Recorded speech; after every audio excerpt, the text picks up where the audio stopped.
What's going on, guys, and welcome to the best gaming podcast in the universe. How's everybody doing today? Good. This week we had a ton of stuff happen. We saw the multiplayer for Advanced Warfare. You know I'm excited about that. We saw Gamescom. The internet nearly exploded during the Xbox conference. Sony had a heck of a conference. We got a ton to talk about, so I think we should just jump right into it. Should we go over what you guys have been playing this week? You want to start off with that? Same as last week. Same as last week, Last of Us? Yep. So, are you finding that the player base in Last of Us is sticking with it? Is there enough people? Are the lobbies filling up? Are you playing the same people over and over again, or are you? I'm not playing the same people. I don't think I've had a lobby with the same person yet. Well, this game has already sold 1.8 million, the remastered version.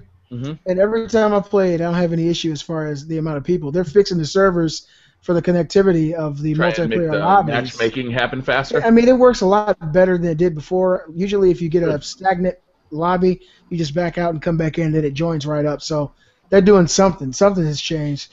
But like I said before, I'm having so much fun with it. I don't want to stop. I'm pissed off that Destiny's coming out because I know I'm gonna take a hiatus from The Last of Us and play Destiny probably for the next year or so. It's so much in that game. But for now, let me enjoy my ignorance is bliss moment, and The Last of Us is all that exists. You guys see I'm in a different environment today. Yeah, switching it up. You got that beautiful shirt on, too. Yeah, I knew you liked that, Brian. I knew it. This is where I sit when I'm relaxing at home. And I remember when I was a kid, my dad would do the same thing. He'd sit on the floor up against the sectional. Mm-hmm. He's just so comfortable. It must be something about us gorilla men. But, yeah, I'm really enjoying my new comfort zone. So this is where I'll probably be doing my show. A couch can't contain him. No, it can't. Not Too Nerdy, what have you been playing this week? I saw you streaming PT. What did you think of that? I thought it was pretty good. I mean, I'm pretty sure we're going to go over all this later, but this game was creepy. Like, I'm not gonna lie. I jumped a couple times, got scared, and like, it's funny because like I had to redo it over again because something froze and I had to start all over again. Oh, really? Well, it was the fact that I got stuck and then something with a Twitch stream got stuck, so I wanted to film it the right way, so then I started all over again. So did you pretend to be scared the second time, or did you? The thing is, there's some things that definitely the same jump scare is gonna happen, and I knew it's coming, and I still jumped and like was freaking out at the same spot that I did last time, and I knew it was coming. And the thing, and it sucks because it doesn't happen the same exact way every single time, which was weird for something that's just a demo or whatever. We'll go over that later, I guess. But yeah, it was fun though. It seems to have some sort of random number generator allowing events to happen at specific times. I know I played it. Go through. I played it. I know I did. I saw your video. Not Too Nerdy. Did Briar, you and Robbie? Did you guys get a chance to play that? No, I watched Not Too Nerdy stream it for a bit, and I also watched another guy stream it for a little bit. I'm not really big on horror games, so it's not really for me. But I wanted to check it out just because Kojima and Guillermo del Toro are involved in it, so I definitely wanted to check it out, but I'm not. And Norman. Oh, that's right, from Walking Dead. Can't forget about Norman, bro. Yeah. We can probably cover this later, but I wanted to get your input, Not Too Nerdy, on what you thought of the visual aesthetic of the game. When I played it, it really reminded me of the video that we saw of the Order 1886 as far as the quality and the way that the world actually looked. It looked almost photorealistic. I spent a lot of time, if you guys saw my video, actually looking at the environment and then running around the corners and getting the shit scared out of me. But the environment itself it seems like this is something that definitely couldn't have been done on the last gen systems. You agree? Well, here's the thing. I don't know if you noticed, which is kind of scary because you said it looked good. I think it looked pretty decent. It looked pretty good, but they interviewed Kojima. Kojima said that he purposely turned down. They turned down the graphics. I read they turned it down because they didn't want people to think, because they pretend to be an indie studio. It was 77, 80s studios, and they turned down the graphics to pretend it's an indie studio, and that's it. Turned down the graphics, just to let you know. That's how good that Fox engine is. That they turned down the graphics to make it look like that. He was saying. Jeez. So that's what to me, that's kind of shocking. That it looked pretty decent then. I mean, it looked better graphics than Outlast and stuff like that. It looked like Outlast, the style of it, but it looked like better graphics than that. And the fact that it's turned down is pretty shocking, you know. That was the best looking crying fetus I've ever seen in my life. Oh god, that's dude, like later that was on. a next gen abortion, right Dude, there. later on, it tells a story too, man. It tells a story of how it happened. I'm like, oh my gosh, dude. I didn't get that far, man. I got pretty far. I got to an area that had me stumped, where I was going around really fast. Yeah, you have to. In order to beat that part real quick, in case people are wondering, see, I knew from the very beginning, I knew this, that little hole in the bathroom is a peephole, because anytime you looked at it, if you looked straight into it, you saw an eye, and then the eye would move away. It was a peephole. Someone peeped it. They were looking at this whole incident. Someone was looking at it. So like, I beat that part where you look through the hole and you hear the story being told. Yeah, that's the same. That's it. You run full speed until you find the hole, peephole. That's all you're supposed to do in the incident. Yeah, but the area past that, I was completely stuck. I almost rage quit and threw the controller. I felt like Robbie Field, man. I think that's kind of the experience these vehicles with that game, is that a lot of people are rage quitting because it's so frustrating to figure out how to play it unless you look at a walkthrough. I was watching people do streams, and like the people in the stream were telling them what to do, and they try it, and it wouldn't work. I think I figured it out, though, at the end.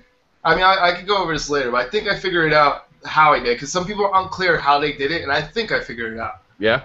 I'll explain it at the end. I think I figured it out. I'm not too sure. We're talking about the game now. We might as well finish talking. All right, there's one part at the end, like, you know... Spoiler alert, like, if you don't want to know the end... By the telephone, there's a spot that says hello, right? Yeah. And you have to walk back and forth.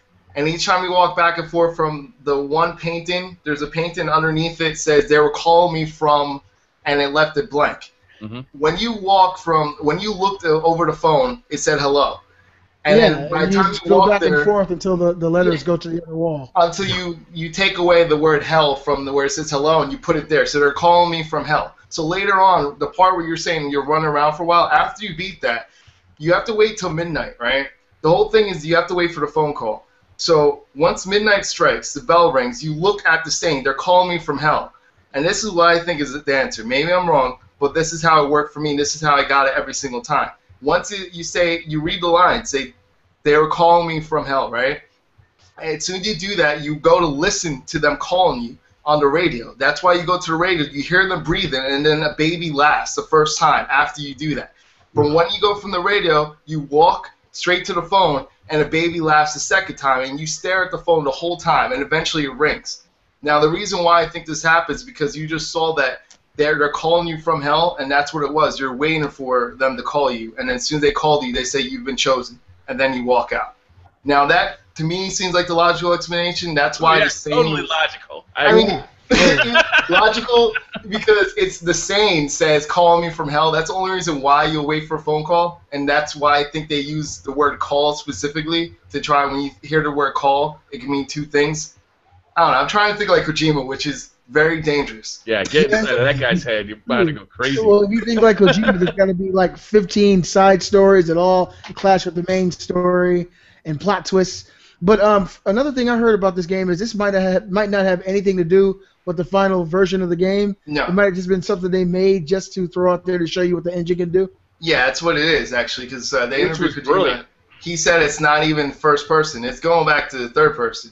It's not even first person. So that he already did that. For all the people that liked Silent Hill, he said it's going back to third person. This was just for a trailer. This was literally just to confuse people, slightly piss them off, and then let them feel rewarded when they figured it out. That was it. That's all he did. 2%.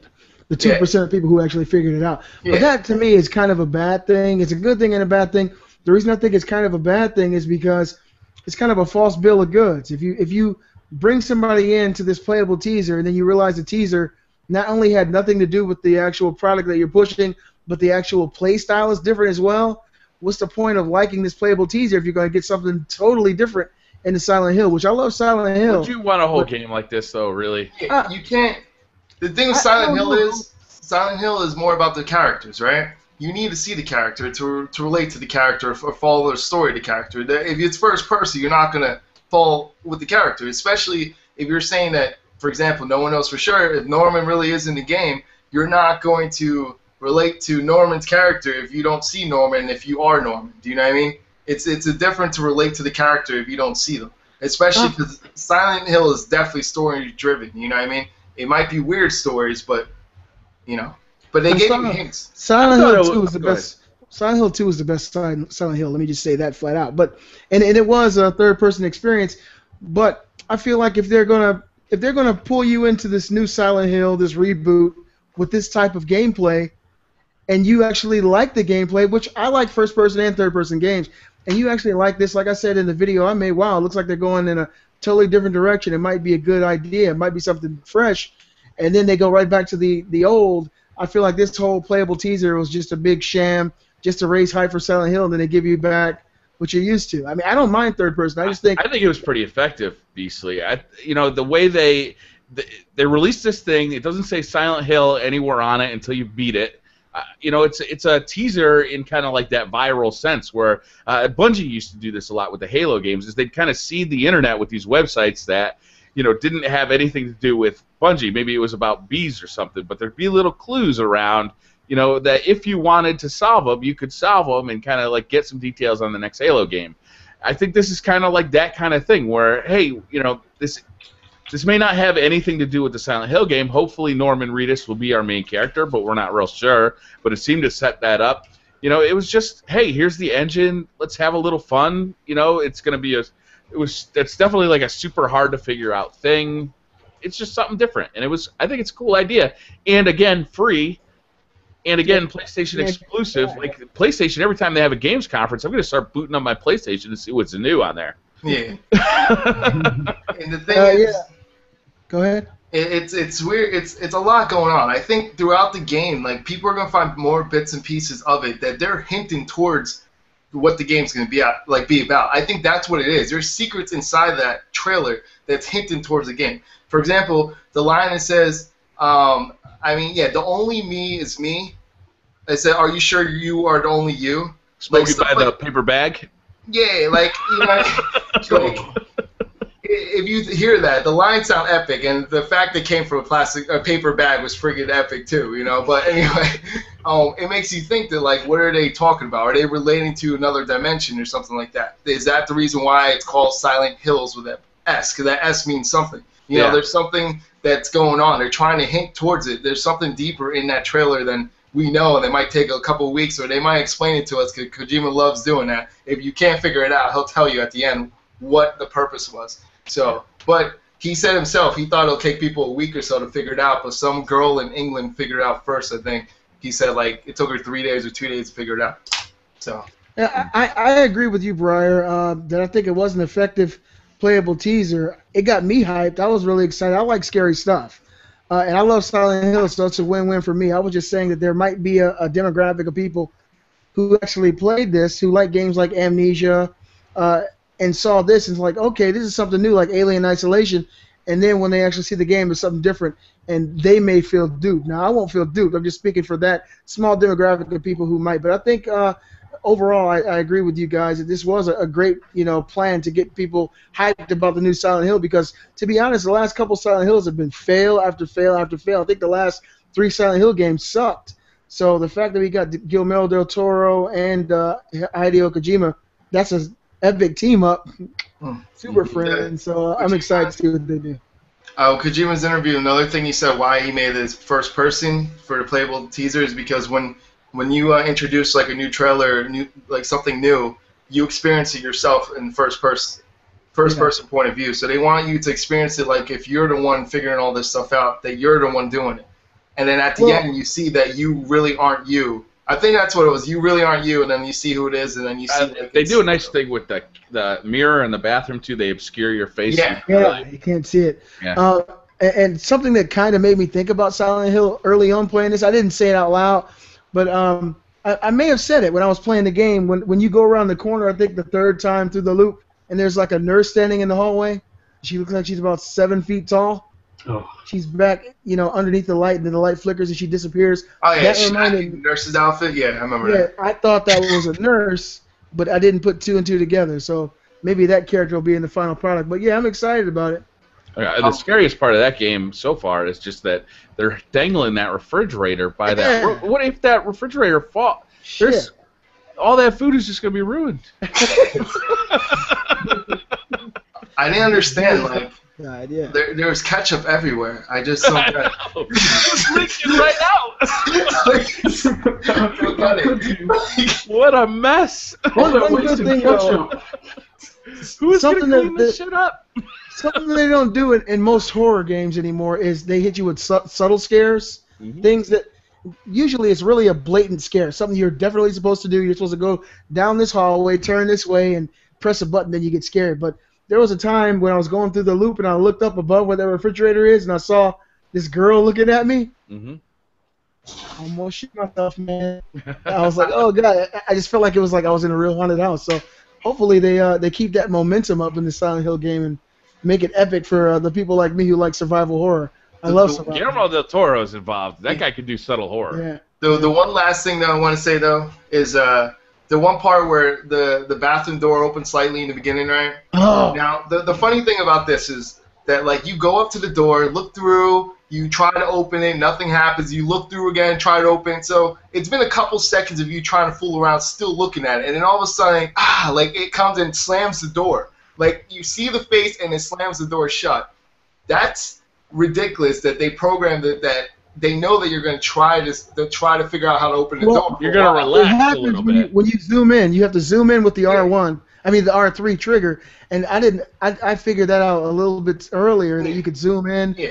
And I was looking through there and I saw it was a bathroom. I didn't want to go in. And when I backed up and when I finally zoomed, that chick stood there and slammed that door. I almost flung my controller out of my hand, man. But the thing is, that I was trying to say is, you zoom in the beginning. Like I zoomed in right away, 'cause I knew it was R3. It zoomed in a couple times. They literally had it timed to like, it's you looking at the door for a while before it did anything to make It lets you like, relax a little bit. Yeah, to make before you it- think nothing's gonna happen, and then it did it. Like that's what made it creepy. So, because like usually the jump scare, as soon as you look, boom, something happens. But that's not what they did. Like, Yeah.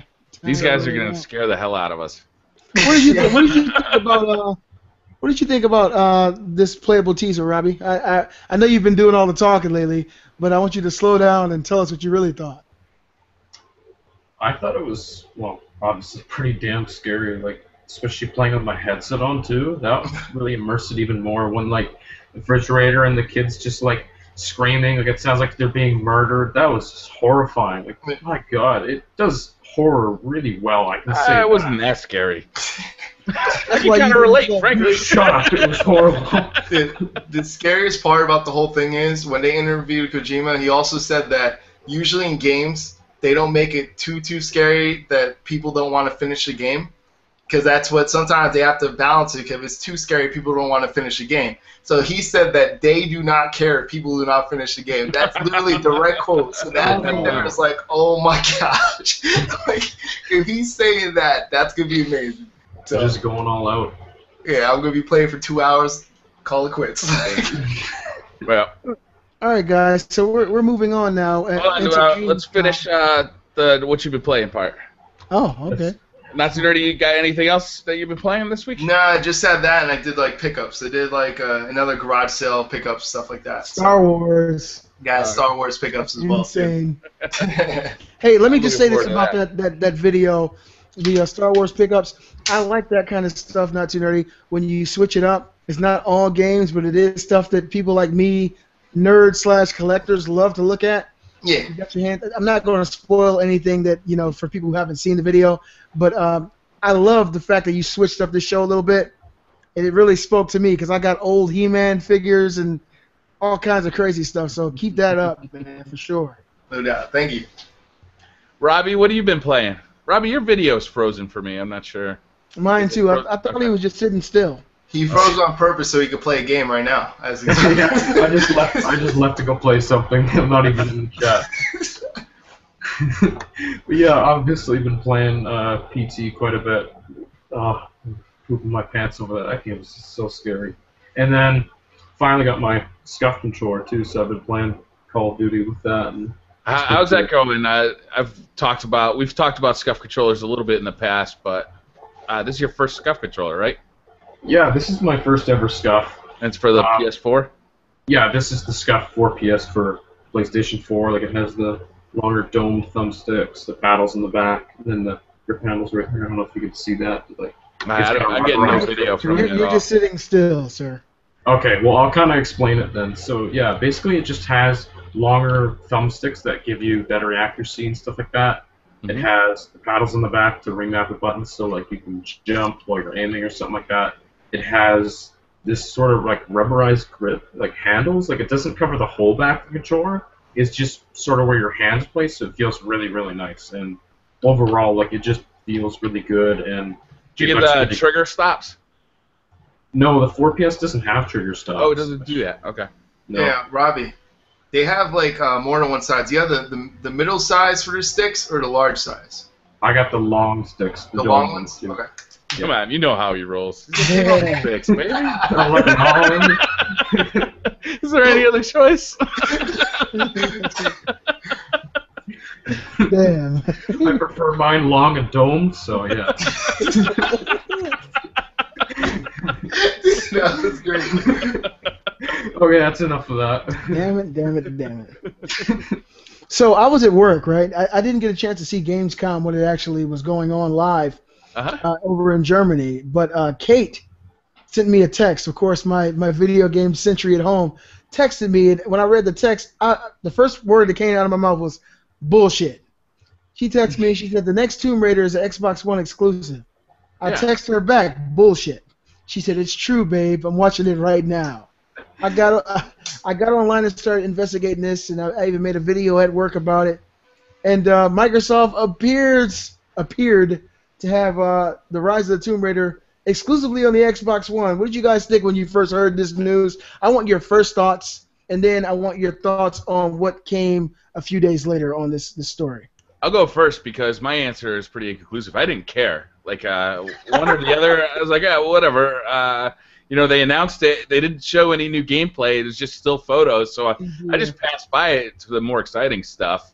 And it really wasn't until I started watching your videos, you and Not Too Nerdy, talking about it, where I was like, yeah, man, that's messed up.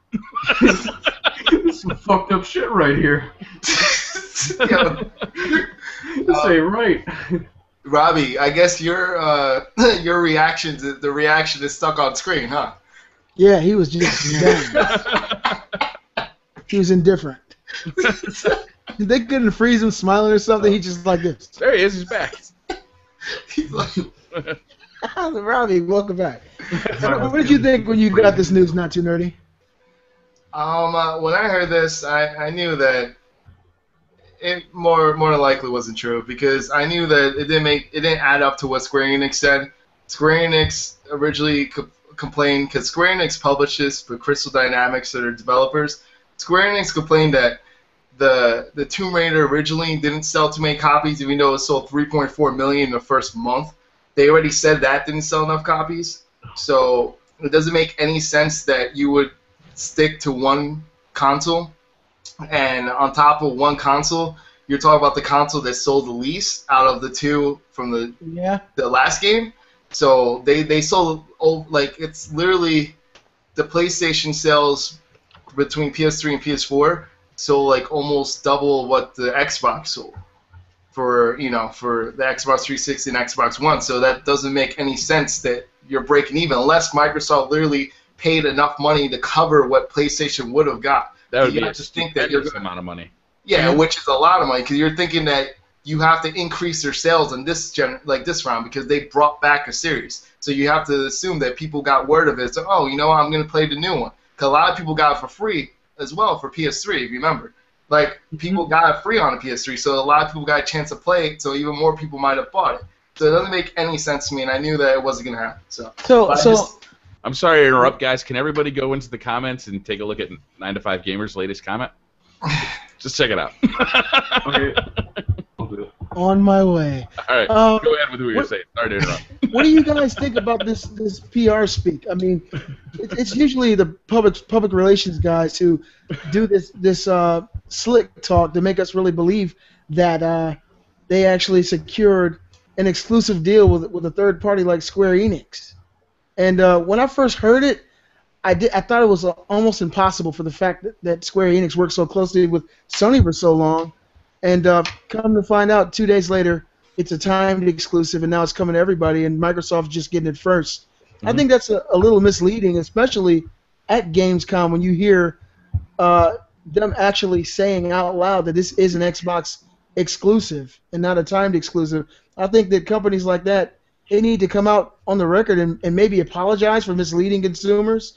That puts it can infuriate people. It can aggravate someone, a consumer who was maybe a PS4 or PS3 owner, and make them think they've got to grab it on the other consoles, and come to find out it's absolutely not true. I just think it's misleading and frustrating. Well, you put me in this awkward position on how I made a weekly vlog that discusses exclusives, and the topic was, what does exclusive mean? Like, I discussed it literally exactly what you just said, Beasley, in the whole vlog. But anyway, I guess I'll still say my feelings on it. But, pretty much, I think Sony has been guilty of it in the past, but I think as of late, Sony has cleared up exactly if something's a timed exclusive, if it's, exclusive content. Like, they've been pretty specific nowadays, or they just don't mention if it's exclusive or not. They just don't state, which then you know more than likely it's not exclusive. But when you come out and say something's exclusive and it's not, that's just wrong, because it's lying. Microsoft knew ahead of time. Especially when you sign for a timed exclusive, you're paying like you have a contract you're signing and stuff, right? The contract will let you know if you have rights to the game or not. They will also inform you if it's going to go somewhere else or not, if it's going to go to another platform. That's the whole reason why you're doing a timed exclusive to begin with. So the fact that they knew that it's going to another platform, right, that just shows how wrong it is for them to say exclusive. And like Microsoft has done this plenty of times, they still doing it for Rise. Rise already announced it's going to be released in PC, right? And if you go on Microsoft and you look at their website, it still says Rise exclusively on Xbox One. It still says exclusively on Xbox One, even though they know for a fact it's not exclusive anymore. So regardless if they change their mind or not, the fact is it's not exclusive now, and it still lists and labels it as exclusively on Xbox One. And I don't think that's fair to consumers, because you're trying to trick them into buying your console. You shouldn't need to do that. Underhanded tactics, damn it. You could say, there's nothing wrong with saying, come into Xbox first. That still sounds good for you. It's going to you first. It gives them the reason to say, okay, I kind of like your console, and it's going to you first. I'm going to go get your console. That's it. Not saying that it's only going to your console, and that people are going to be scrambling around saying, now I have to buy something I didn't really intend on buying in the first place. Do you know what I'm saying? And that's just wrong. Like, you don't need to do that. If your console is that good, you don't have to do that, you know? Do you think that could have some kind of lasting effect on consumers, Brian? It already did, I think, because people are not going to know, like, they're not going to believe when something's exclusive anymore. When they say it's exclusive, they're not going to believe it anymore.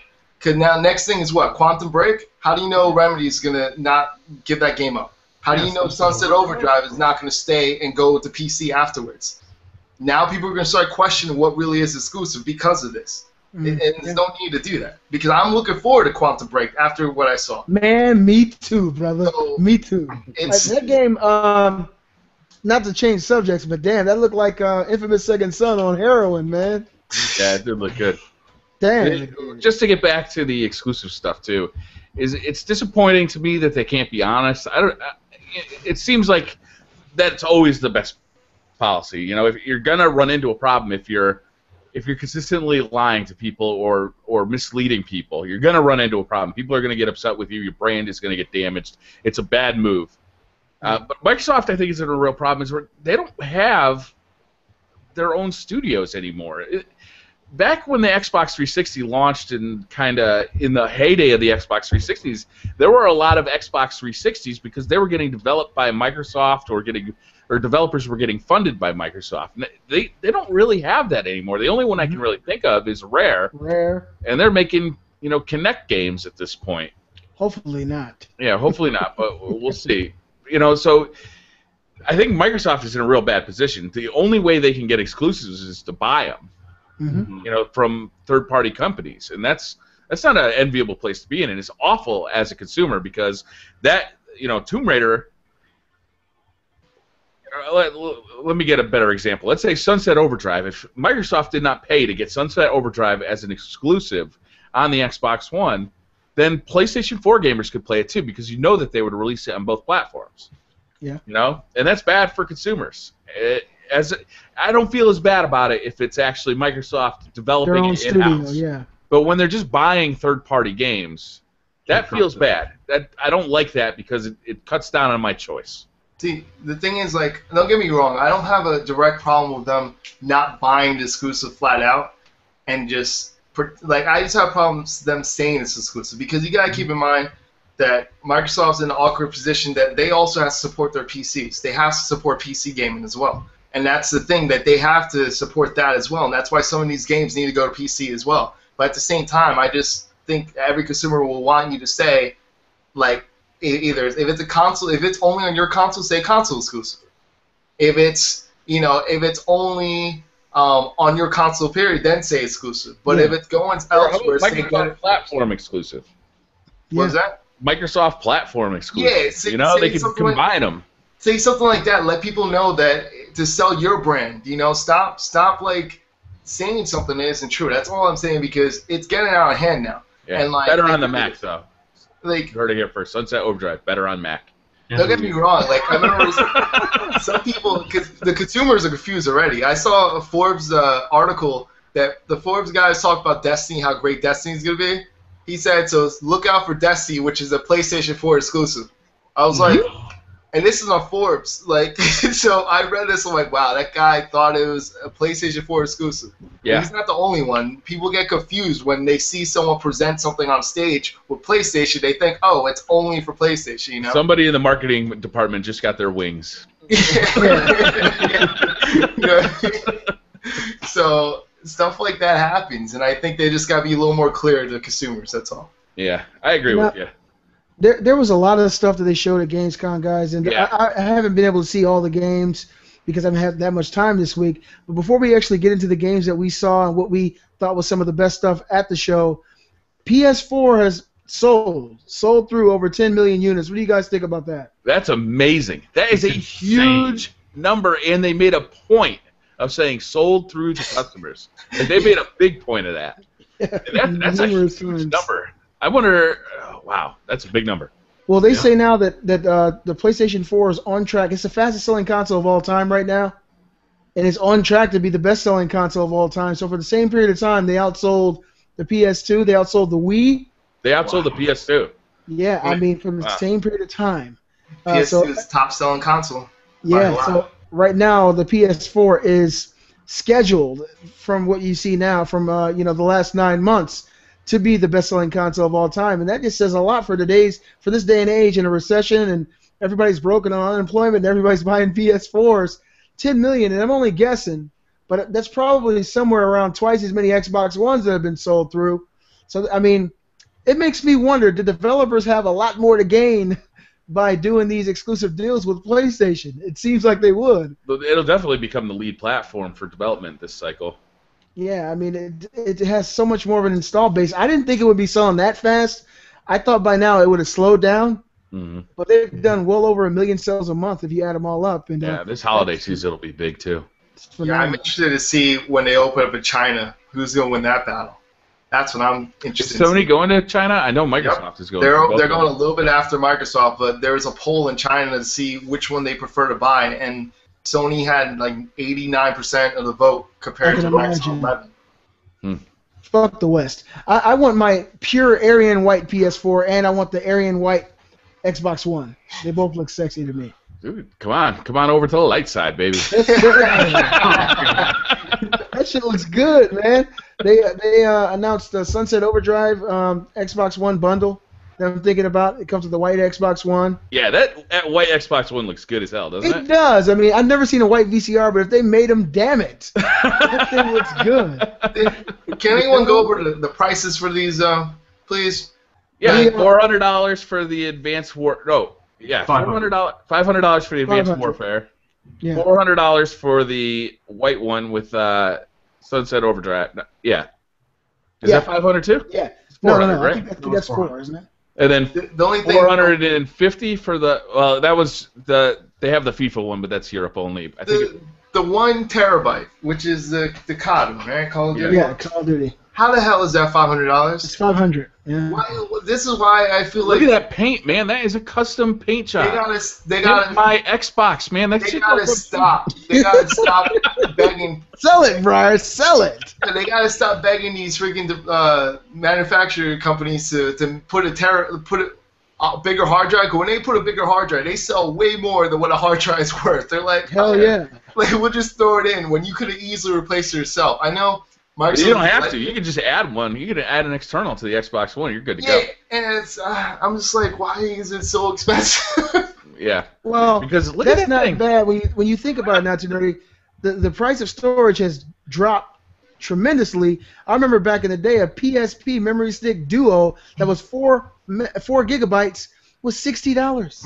Look at the Vita. I mean, Sony's still out of their mind with those prices. Yeah, those are stupid expensive. And so, I mean, $100 for 500 gigabytes for the Xbox One. It's a home console. There's a lot of people who see the value in that. And on top of that, getting a custom But it's not $100 controller. It's not $100 for 500 gigabytes. You are also getting the game. The game, not custom getting console, connected. custom There's controller. no Connect.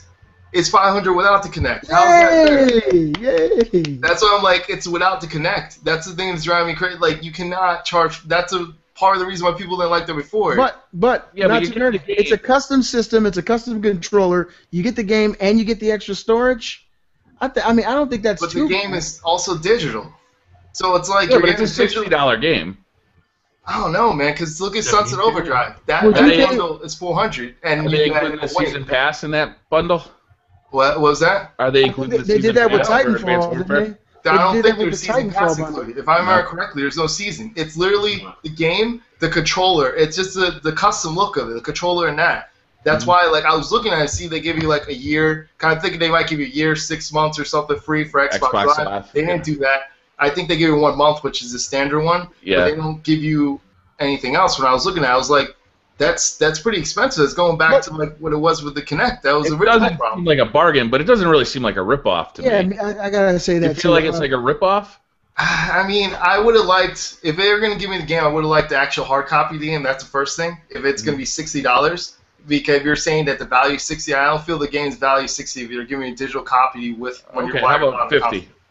What was that? How about 50? I mean, they're charging 60 retail. That's why I Even say. so, because when you have the Sunset Overdrive white bundle that's 400, then you're saying the value is completely different for the game. That's true. That's true. That you make a strong point there. I mean, because they're basically giving you Sunset Overdrive for free. Yeah, And And a white you're Xbox, telling me which that custom obviously paint is job superior. costs you $100. Hail Microsoft. I don't know. The price is weird. I like the consoles though. I like the way all of them look. The Call of Duty one looks a little weird, but if you like Call of Duty, that's right up your alley. You know what I mean? I just feel that for them.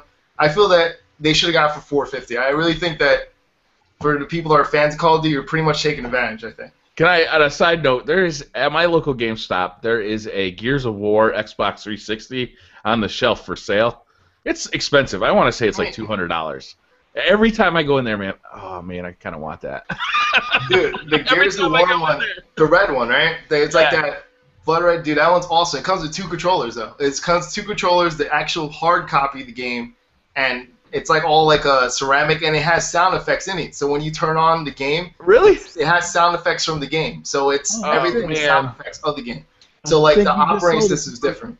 I can't buy an Xbox 360 right now though. I mean, that doesn't make any No, sense. just saying, like, that's different because like that was friggin' sweet, dude. Yeah, that is cool. Okay, so Xbox bundles are looking good. I still think the $500 bundle for Call of Duty isn't bad because of how custom the system is. But there's a lot of games that they showed at Gamescom, guys. 2014 is a big year. What did you guys see at Gamescom 2014 that got you excited? Anybody want to go first? Well, why don't you go first? I'll go with. Let me see. I really like Scream Ride. That's a game that I hadn't seen before, and it looks like a really fun and original idea. Can you explain that? Because I didn't see that. I heard you talk about that in the video. Okay, so it's a game. From what it looks like, all we got to see is a demo, but it looks like a combination. What's that? What platform? Xbox One. Okay. It looks like a combination between like Roller Coaster Tycoon and Pain. Remember that game that came out for PlayStation 3 where you'd like slingshot the guy across? Yeah. It looks like a combination between that. You get to build these roller coasters, and the object of building the roller coaster is to make them as scary as possible. But obviously, if you go too far, people start dying, and the dying part is actually hilarious. Is you got them like just flinging off of the roller coasters, and the whole roller coaster just crashing into buildings. Holy shit! And the world looks all modeled. So when a roller coaster actually hits a building, the building explodes, the roller coaster explodes. You got screaming people. And then you got these little guys with like notepads down, just taking notes. I don't know. It just looks like fun. Wait, Briar, I'm guessing the objective is not to kill people in the game, right? It really depends on your perspective, I think. You would kill as many people as possible. When I used to play Pain with my kids a lot, we played that game a lot. They would just laugh hysterically for hours on end playing that game. And I can see having a similar experience in this game, but you also get like kind of that roller coaster building experience too. So it's a little more in depth than just flinging a guy on a slingshot, but it's also you get that same mayhem rush, Yeah. Is that Did you ever? I used to play Pain too. My kids loved it as well. Mm-hmm. And I got the Elvira pack. Yeah. You squeeze her in that slingshot, those big titties bounce out, and you just. Poor Elvira. Yeah, we had all the packs for that. We bought like everything. I think that game ended up costing me like $80. Yeah, it's fun. It's morbid as hell, but it's fun. Is that an indie game? Is that? I don't remember who developed it, to be honest with you. Who developed it? Oh. I don't remember. Are you talking about Pain or are you talking about Scream Ride? Scream Ride, because I don't remember. Because I know this is the first one where Microsoft announced like a lot of different indie games, right? They announced like a whole bunch of indie games that came to Xbox now. Yeah. Did you guys happen to see the new trailer for Ori and the Blind Forest?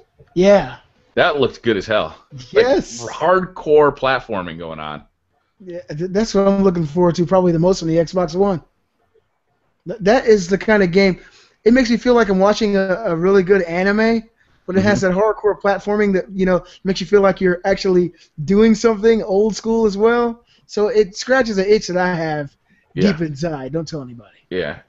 Scream Ride is developed by Frontier Developments, who are actually the guys that develop Roller Coaster Tycoon.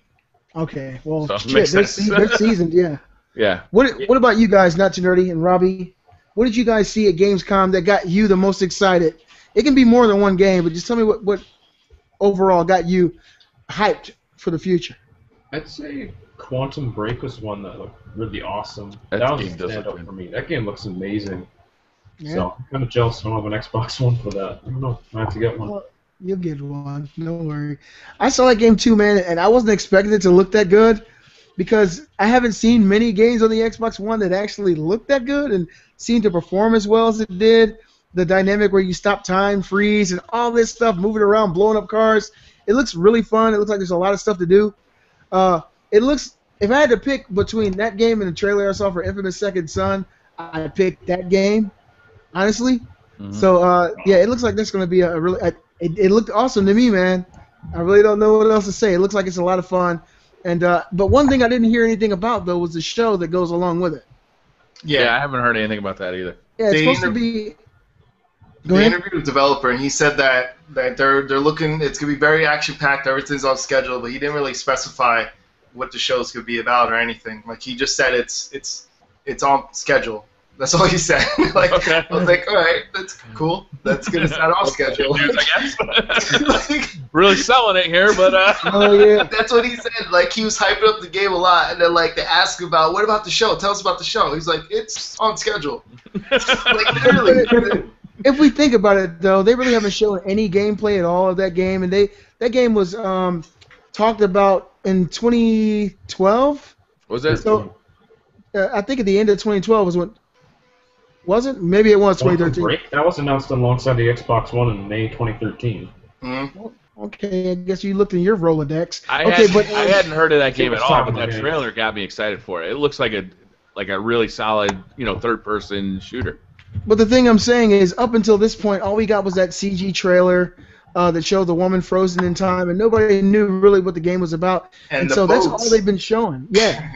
and so people have been watching that and like, what the hell is this game about? And so finally they showed the game. They probably didn't want to talk about the show. They just wanted to give us the experience of what this game is going to be like and not get the two mixed up, let you get hyped about the game, then show you maybe part of the show later on and let you get hyped about that, and that way you want them both even more. So the game looks fun as hell. I don't fault you at all there, Robbie. That was one of the games that got my blood rushing too. Not too nerdy entertainment. Bloodborne. Bloodborne. Seeing more of that is good. And I heard mechanics of it. It looks very the one complaint, if anything, from Demon Souls and Dark Souls is that sometimes a little too sluggish. The character movement is too slow. They speed that up, which is really good. The movement's faster. Now, there's no shield, which you think it's going to be even harder. You're going to die more, which they said, don't worry, you still die a lot. But they said that they have a parry system that if you time it right and you counter like the enemy's moves, you gain health. So it's like a shield, except you got to have awesome timing too. Yeah, if you practice your timing, you'll get the health back. So that's cool. So the way they said it was, I think IGN explained it is sort of like the way Destiny and Halo is, how like regenerates over time. It'll regenerate if you time it properly. So like still the skill players will prevail and stuff like that, but like you'll learn how to do it throughout the game, which is cool. That means it's more open to more players now. So the people that thought it was too hard before, it gives you opportunity to get better and actually survive. I mean, the aesthetic of the game better than Demon Souls 2. Yeah, the setting too. It looks cool, and it looks like a world I want to explore, where Demon Souls just looks so generic to me. Yeah. I totally agree. Demon Souls is very fun for the hardcore. This looks like it's going to have more of the same, but that setting does seem more seamless, much faster. I think it looked great, too. But the game that got me probably the most excited out of every game that I saw at Gamescom was The Witcher 3. Really? Yeah, I'm surprised, too. I watched an extended gameplay of The Witcher 3, and it really touched me in the place that Skyrim touches me Bad touch. Don't touch that place. The way that Fallout felt as well. Of course, it's a third-person game, but I watched the whole scenario play out where the main character, I don't even know his name because I never played the first two, went into the woods, found this little elf-looking demon, and went on a quest with this elf, and it was so seamless. The voice acting, the motion capture was done very well. The fighting is so seamless, and these enemies come up, and the kind of stuff that you can do, you just seem so badass.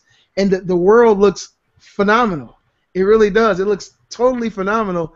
And those kind of games I'm really into, action RPGs, Dragon Age type games, and it seems like this game is hitting all the right notes. That game really got me excited. Another game that had me really hyped was watching all the Call of Duty stuff. Before you move on to Call of Duty, I want to ask you a couple questions about The Witcher, because I didn't see the Gamescom trailer, but I did see the E3 trailer, and I thought it looked really interesting. I never heard it compared to Fallout, though. Were you a big Fallout fan? Come on. Fallout 3 and Fallout 3 is one of my favorite games of all time. So, yeah, where do you see the comparison there? Because I'm not asking to be critical, I'm asking because I'm curious.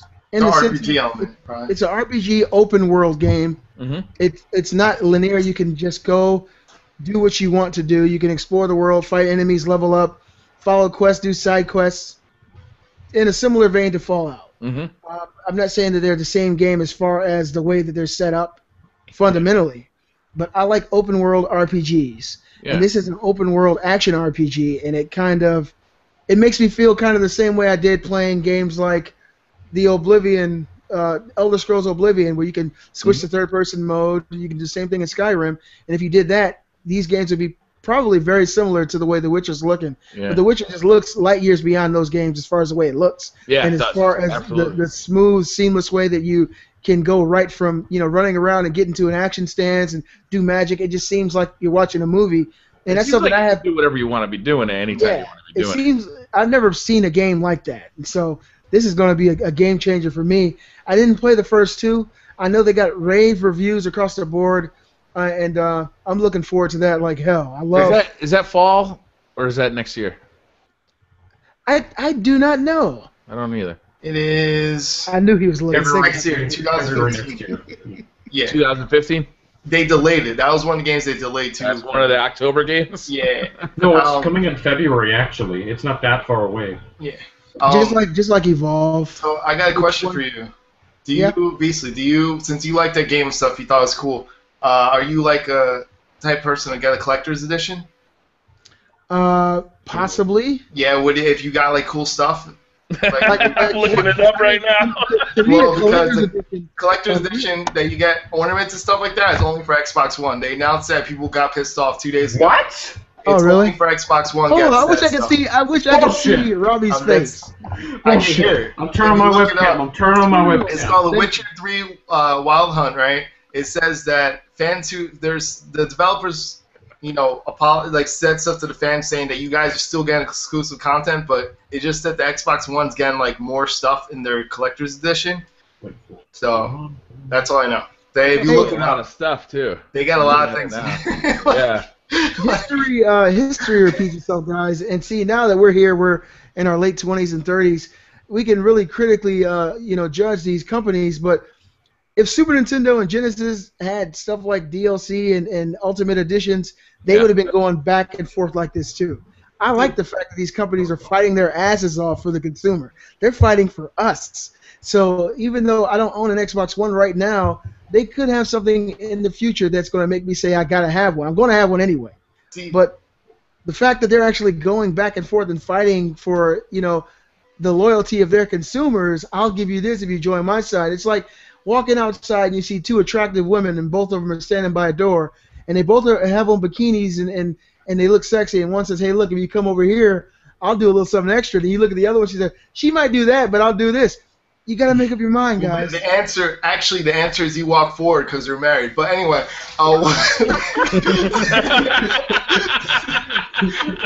touche, damn it. Yeah, I can't argue that point. See, I'm single. I'll just call him Not Too Nerdy. Hold on, let me call him for you. No, but it makes you think though, because you're looking because this is the same developers that said that they're going to try to get 1080p for Xbox One. They don't know yet, stuff like that. So you would think that the PlayStation 4 might have the slighter edge in the way it looks on that game. But then at the same time, if you're a person who likes collector's edition, stuff like that, you look at it and say, well, I could get more stuff for the Xbox One. Do I really care a little bit? If it's 900p as opposed to 1080p, do I really care that much? I just want to enjoy the game. They might go to Xbox One for this. That's why I think it's smart Microsoft move. I mean, that's something that it's not a huge thing to me. I don't think people should be upset with that because it's not like a thing that changes the game itself. It's just extra, toys and statues and stuff. To me, that's not a huge deal, Yeah, it's really not. And buy both like a baller. Come on. Yeah, step up to the plate. What else did you guys see at Gamescom that piqued your interest? We got to see more Cuphead. I really am excited for that game. That game looks really cool. You're talking about games? I was talking about features. Oh, I'm sorry. My bad. No, whichever games. I didn't really get to see too many games. It was just I saw the big ones. I didn't get to see too many, so that's why I'm kind of looking forward to you guys explaining so I can understand what games I missed. There was something that Sony's doing that I'm kind of getting fed up with, a little agitated. Now, we got The Last of Us. That was the best-selling game of the month. And, I'm really having a lot of fun with that game because it's The Last of Us. But Sony, they're doing a lot of rehashing of old games. And I know why they're doing it. We know why they're doing it. To attract those people who didn't have an opportunity to play. People who are coming from the Xbox ecosystem, people who may not have ever played these games before. They're remaking Journey for the PS4. They're remaking Tearaway for the Vita. It's called Tearaway Unfolded with new functionality. Yeah, I'm talking about Tearaway for the Vita is being remade for the PS4. Oh, yeah. I think it's fine for the consumers who are coming into this new ecosystem and they've heard about these games. Of course, Journey was nominated for Game of the Year. Tearaway is one of the best Vita games. And for those people who never played it, that's fine. But I feel like there have been people here on the ground floor with Sony throughout the whole PS3 lifespan. And I think those consumers need to get a little something too. Rather than have a library of all the games that we already own, that Sony should be focusing on those consumers that help build this ecosystem as well. And like I said, I don't think there's anything wrong with them, remaking these games over and over again. But at the same time, I think they should be working twice as hard to keep the consumers who made the PlayStation what it is today happy. But yeah, they're remaking these older games, these PSN titles. What do you guys think about these remakes? Sick of them. I don't, to be honest with you, I don't think it's a problem. I don't see a problem with more games because you gotta keep in mind that not everyone's like us. So, like a lot of us, we keep our old consoles and stuff like that. A lot of people get rid of it. That you're adding more games to a library of a system that you probably started fresh from. A lot of people got rid of their old ones and got the new ones. And when there's a lack of games in the new ones at the moment, I understand that's what you're saying. You should add more things, but you're adding to the library regardless. Sony has a lot of studios.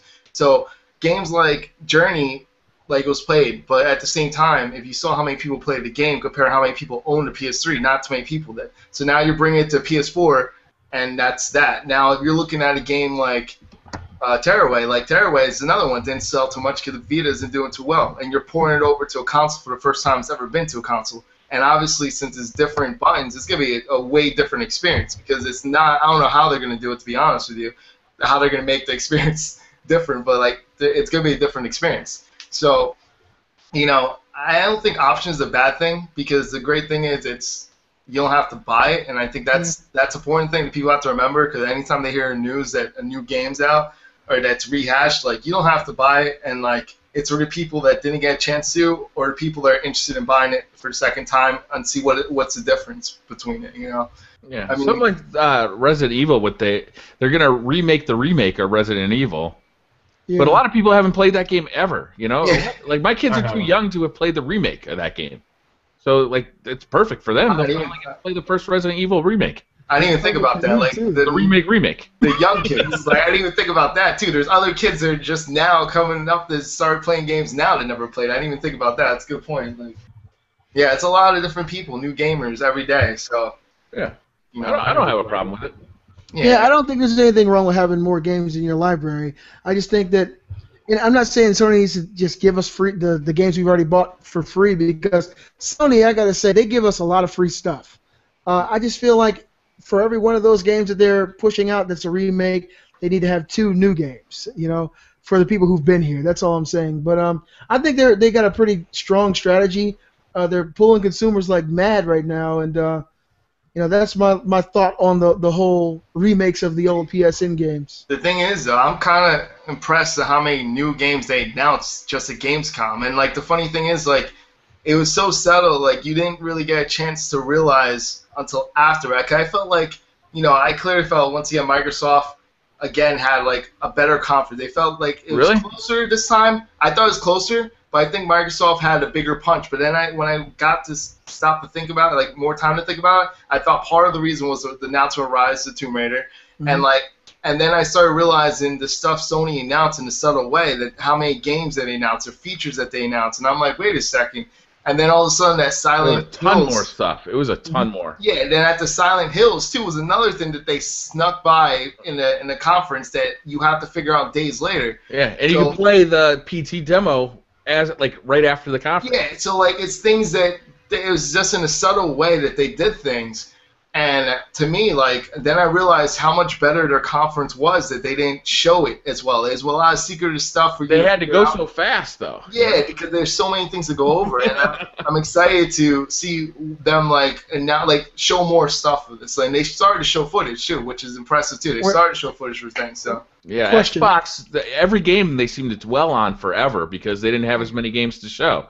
But Sony, they had to pump it out. Yeah, like, they had tons of indies. Yeah, they had a ton of indies. They were showing brand new games that I've never heard of before. They had the PlayStation, the new features in 2.0. Like, they had a lot of stuff going on. Hellblade. Oh, man. You mean Heavenly Sword, too? Yeah. Yeah, I'm down with that. I liked Heavenly Sword. It's in a different setting, though, so I don't know. It looks like it's her sister. And if you think about it, Heavenly Sword, Hellblade, they're total polar opposites, made by the same developer. These games have something to do with each other. And look at the characters. They look like they're in the same setting, the same world. So until they come out and definitively say they have nothing to do with each other, I'm calling that damn game Heavenly Sword 2.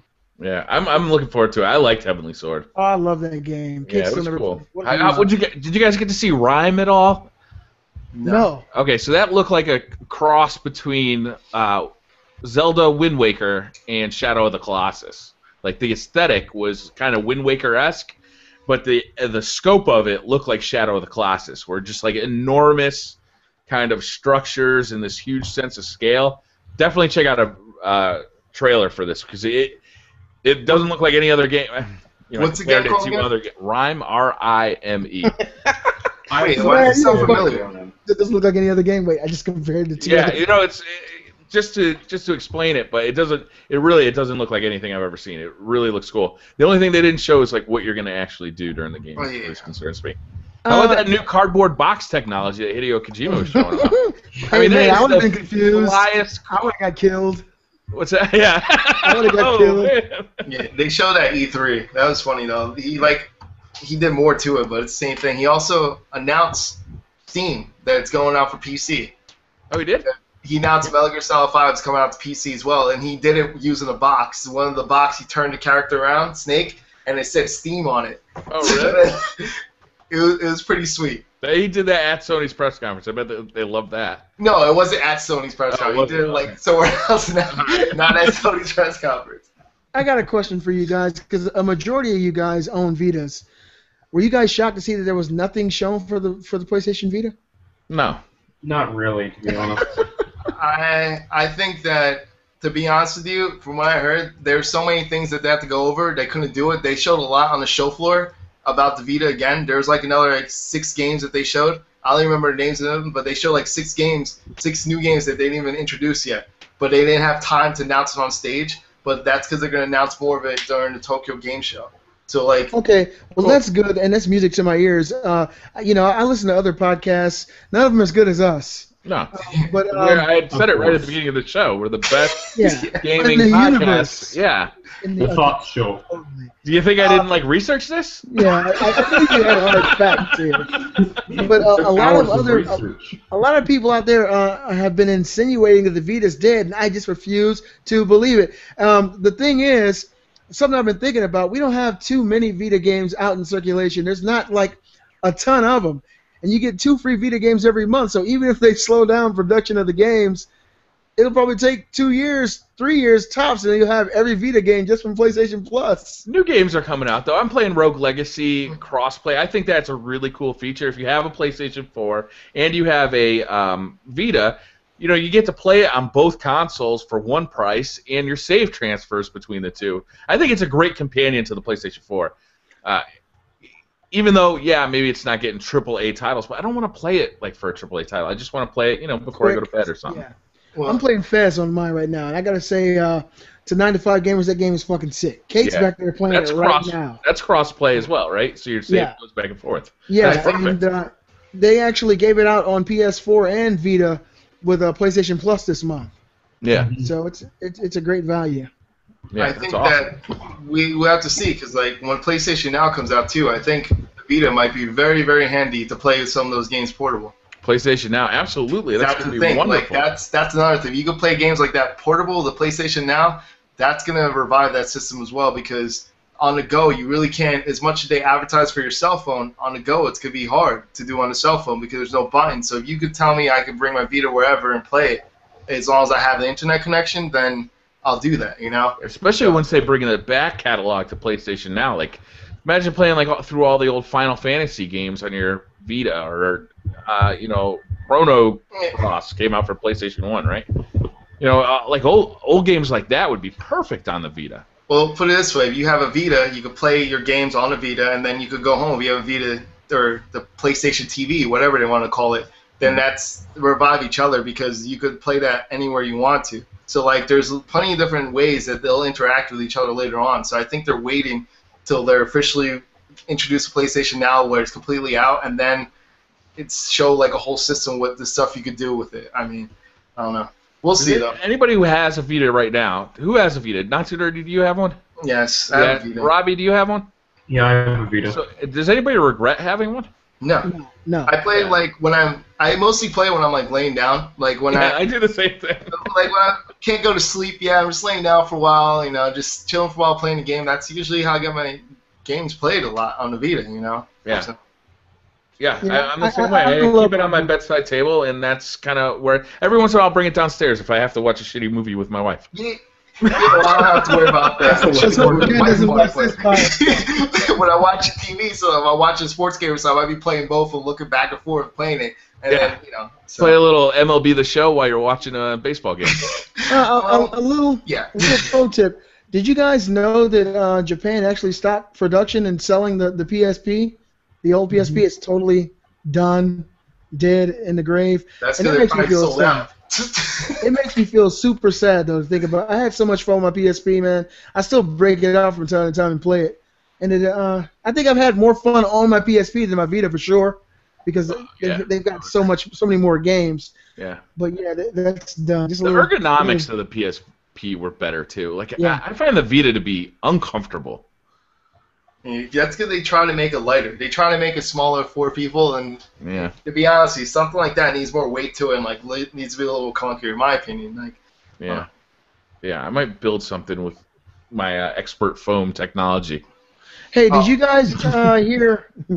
Yeah, I want to see your expert foam technology. Okay, if it's as good as your knockoff of the Morpheus. Hey, the FBR headset worked. I want to see that. Did you guys hear that Microsoft got a deal with the makers of Evolve for them to get the beta early, kind of the same way that PS4 got the Destiny beta? Yeah, I'm excited for that beta. Yeah, it's coming in January to Microsoft consoles before every other system. So this is something that's going to persist. This is going to be the way it's going to be for a while. Yeah. These big AAA titles that everybody wants. Who's willing to pay the extra ducats to get it a week in advance or a month in advance? This is just going to be the way it is. I think that part's fine. Yeah.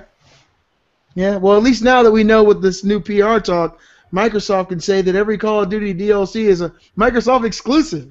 Yeah. Yeah. Right. And they will. Yeah. Sure. I'm disappointed about that. I've made videos. I've talked about it on the show before. I'm not going to talk about it anymore.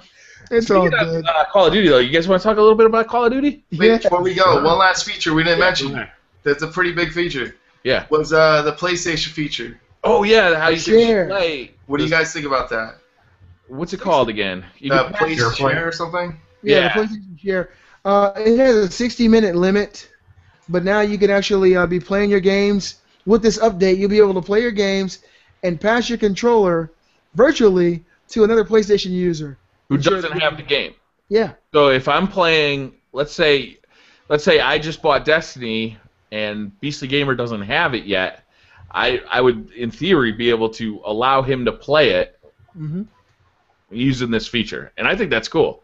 And all that lag will get you killed quick as hell too. Well, we don't know how it's gonna work yet because they never specify it's gonna stream yet. So they might have you download it, and that they might have you download it and you're playing it there. Like it's gonna stream what the person's doing to you, but you might be moving like on your side normally, and whatever happens to your side might stream to the other person. So I don't know if they're doing that way or they're gonna use the PlayStation Now service. I would imagine PlayStation Now for this. Yeah. I mean, they could do that, but at the same time, they might want to advertise downloading the game and say, if you want to buy this now, all you have to do is just pay for it, and then you keep it, and you already downloaded it. So I think that it makes more sense to have it. And we just lost Not Too Nerdy Entertainment. Let me finish that. It makes a lot more sense if you have it inside your knapsack. Yeah, sure. They also said that you'll be able to upload to YouTube in System 2.0. Yeah, that's supposed to come with the YouTube app with the PS4 because that was something that the PlayStation 4 never had, and I was kind of frustrated. There's no YouTube app on the PlayStation 4? Nope. No. Or an MP3 player. And those are two things I use heavily on my PS3. That's why I kept my PS3 in the living room after I bought the PS4.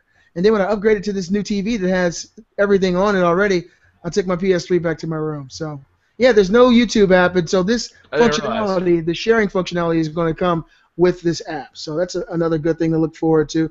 Sony, they're doing good. They're not up on everything, though. They really need an MP3 player. You need to be able to store your music. DLNA support. That's actually for the Xbox One, isn't it? Oh, okay. All right. Yeah. I just saw it in your notes. Yeah, that's Xbox One, DLNA support. Okay. Hey, it looks like we got two. And look, one's smiling and one's laughing. That's awesome. Oh, God. This is officially too much nerdy. Yes. I guess they didn't sign up for last one. I don't know how to do that. I can't tell which I think one's it the does it nerdiest. automatically. All right, cool. Yeah, Which one's nerdier? We got an official release date for the PlayStation TV in Really? North America. Yeah, it's October 14th. Ooh. Yeah. Ooh. Anybody planning on picking that up? I know I'm picking that one up. I am for It's sure. been pre-ordered for a while. Yeah. Now, does that come in one color? Does that come in white to match my new Aryan white PS4? I hope so. Pure blood. See, nobody's perfect. I got white palms. Is there anything else we want to talk about Gamescom Yes. before we move on to Call of Duty? Well, this is not game related, but this is something that I think affects everybody in some kind of way. Some big news happened this week, and I put it in our notes. This guy has been a part of my life since I was a child, and Robin Williams passed this week, and to me that hit me like a ton of bricks, man. I've seen all his movies. You asshole! How you gonna use that music? That's awkward. Yeah, That's not appropriate for death. Man, what are you gonna play when I die? But yeah, Robin Williams passed away, and I think that his death actually affected a lot of people because his work has brought a lot of happiness into the world. And not many people can say that. He's made many people smile over the years, and he was manically depressed, and his wife just came out and said he was diagnosed with, I forget which terminal illness recently, that actually infused his will or lack thereof to live. And yeah, Robin Williams passed away this week. So for those who didn't know that, which very few probably didn't. Yeah, that was sad. That was sad news. Call of Duty. Yeah. Segway. Where you get to kill people. Much more fun than suicide. Yes.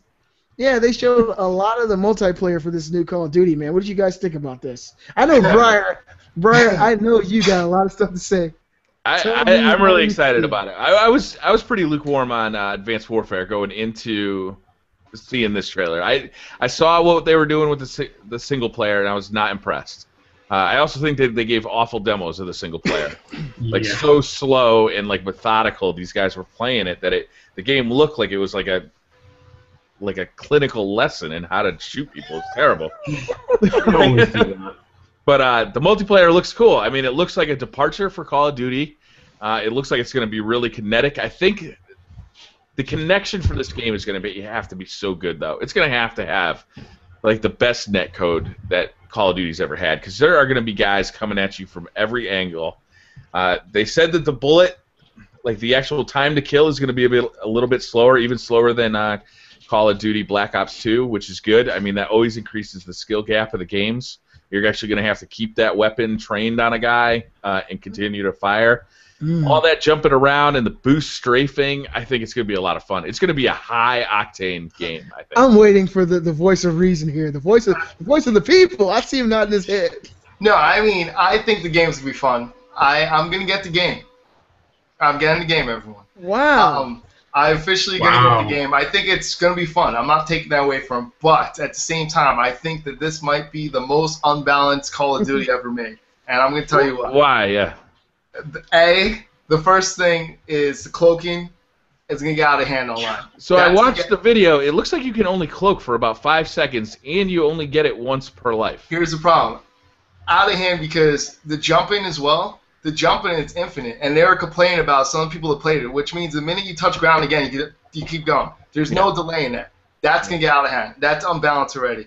Yeah, you can do the same thing in Destiny, though. Huh? You can do the same thing in Destiny. You can do infinite jumps, and it's not a problem in but Destiny. Destiny isn't quick. Like now, if you see what they're doing, there's different ways to go side to side. I don't know if you saw it. There's different things you could do when you set up in your perks.